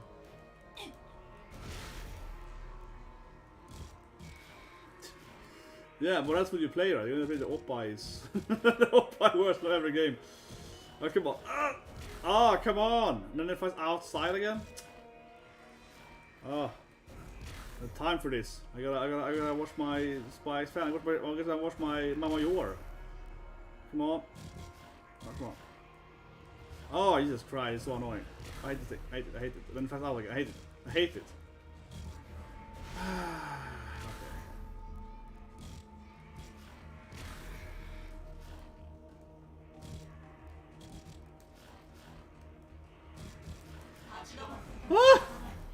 It's so annoying. No, then I lose life. Get it? See, you can't touch the wall, then you die. Oh my god, it's so annoying. Okay, it spawns at that. It spawns at that building there, yeah.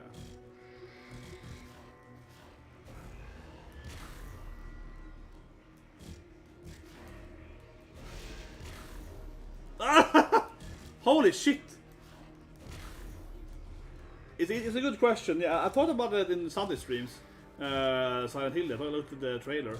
First of all, of course, it's done by the person that wrote When They Cry, right? Which is like classic anime. Which I reviewed last year, so one, of course. Higurashi, When They Cry, and I've seen When They Cry Umineko as well, right? Which is like a cool anime with beard and so on. Oh, come on! Yes! Oh, good. That's a good question, right? Yeah, is Konami finally making video games? Because obviously I got the Castlevania right, I love Castlevania, 30 games, Silent Hill and so on. But Konami has been turned into a pachinko factory, you know? Konami hasn't made video games for years. They're like, oh, video games? I mean, more like, you know, the pachinko here, right? And of course they cancelled the PT, right? And that's interesting because the cancellation of Silent Hill PT, that's why, of course, the whole, you know, Death Stranding and all this stuff happened, right? With no more readers, he was gonna be Silent Hill and so on. So it is really cool to see Konami finally be like, we're gonna make games again, right? Because they literally, seriously only make like pachinko machines. Because they make so much money on pachinko. Because Konami used to be, you know, Suikoden. Konami had so many good games in 20 years ago, right? It was one of the biggest, like, classic Japanese game companies. But now there is like, who cares anymore about Konami? They haven't made a good game in like, I don't know, 5-6 years, right? So Silent Hill is interesting. I hope it's a great game, right? And I hope to see Konami more so come back with like Suikoden, Castlevania. Right? I want to see them come back with their other heavy hitters, right? I want to see a new like Sleep of Night. I want to see something like that, right? I want to see something like Sleep of Night something. Can I save here? I think the game is auto saves. So anyway, guys, hope you guys the live stream is alright. I'm gonna play the game more late. Please subscribe, I'm gonna play the game more later, right? But now it's only 5 minutes left for it's only 5 minutes left, right, for Spike's Family. So I think I take a short break here, right? Take a short break for Spike's Family. Which comes out in 5 minutes from now, right? I'll do the rest of that, and then we have the soccer anime, and then we're gonna play more this thing, right? So as I play part 2 in this game, yeah, I'll do a stream here, right? Maybe like 3-4 hours from now or something like that, right? Because yeah, Spy Family now then was one of my absolute favorite animes coming up soon here, and I still watching the football anime, even though it's kind of like, I don't know, football anime is kind of weird. Yeah, Blue Locks is kind of weird, right? But what I should do on Saturdays, so of course Saturday, Sunday, right, is that I watch One Piece because it's very late here, right? So I usually like to stream actually before One Piece. So we come back here and play more Bayonetta after Blue Locks in about like 3-4 hours now. I have time to eat and so on too, right? And hit the humor a bit as well, right? And then tomorrow I'll have to play more of this game, and also of course Gundam. But probably make a video about another year tomorrow. But yeah, I wait for Gundam, and after Gundam I'll probably play more of this game, right? And honestly, I feel that I'm gonna play this game pretty quickly, right? Honestly, because I am looking forward to Harvestella. I like farming games coming next week. And Pokemon is coming like 2 weeks, right? So I feel I have to like beat this game quickly. I feel I have to like just go through the waifu Bayonetta, just smack that ass and go. You have to go quickly. I feel no, but honestly, it's like the Pokemon, of course, is the biggest thing I've been playing on Switch, right? So I don't know, but yeah, I think it's fun. I think the controversy is so silly, right? Anyone in the industry, no one would ever take it serious, right? It's so crazy. And like I said, I wouldn't have bought this game literally because without her making people cancel the pre-orders, this game was sold out. I couldn't buy this thing because until she, made some people cancel it. And the box is massive. It is one thing I can say again in unboxing here very briefly. The box is goddamn massive, baby. The box is like a freaking, like I said, compared to the Triangle Strategy box, right? Compared to that thing, yeah. This box you can have like 2 Triangle Strategy on this box, right? It's really, really big. It's really, really big. It's massive. The art book is 200 pages. It weighs freaking 5 kilograms. It's a freaking gigantic book here. This is like an actual hardcore art book. My only drawback, right? I said earlier, I said again. The drawback is there's no steel book. Yeah. There's no steel book in this edition. That I would say is the biggest annoyance. I would say. Normally, of course, you get a steel book, right? You do get these 3 choiceable book things. You can change the thing of it. So you kind of get like a hybrid steelbook with this thing. But it is really weird that you don't get a steelbook. I still feel that's a weird thing. For example, if I open it briefly, right, before Spice Family here, and I show you the Triangle Strategy special edition, right? How I open it. It's like a book. You open it like that, and then you get of course a steelbook, right, inside of it, right, in the library. So not getting a steelbook feels off, honestly. Yeah, it feels weird, very uncommon to not see a steelbook, right? But I hope you like the unboxing and so on. Now, subscribe to see you guys soon, of course, with Spy Family. You know, I love Spy Family. It's one of my ultimate favorite animes. It's airing like 2 minutes now on TV, so I want to do my Spy Family, you know, view reaction. Right? I think it's one of the best animes ever. Like seriously, if you've ever seen Spy Family, you're missing out, man. It's a goddamn masterpiece, right? Yeah, it's a goddamn masterpiece. Like Blue Lock, I think it's like a decent anime, but it's no Spy's Family, man. And Spy's Family makes me cry almost every. I mean, every time I see Anya being like, "Oh, Mama, Papa," and so cute, man. The opening's so good and so on. But yeah, everybody's have a good day, and you know, please check out the Spy's Family.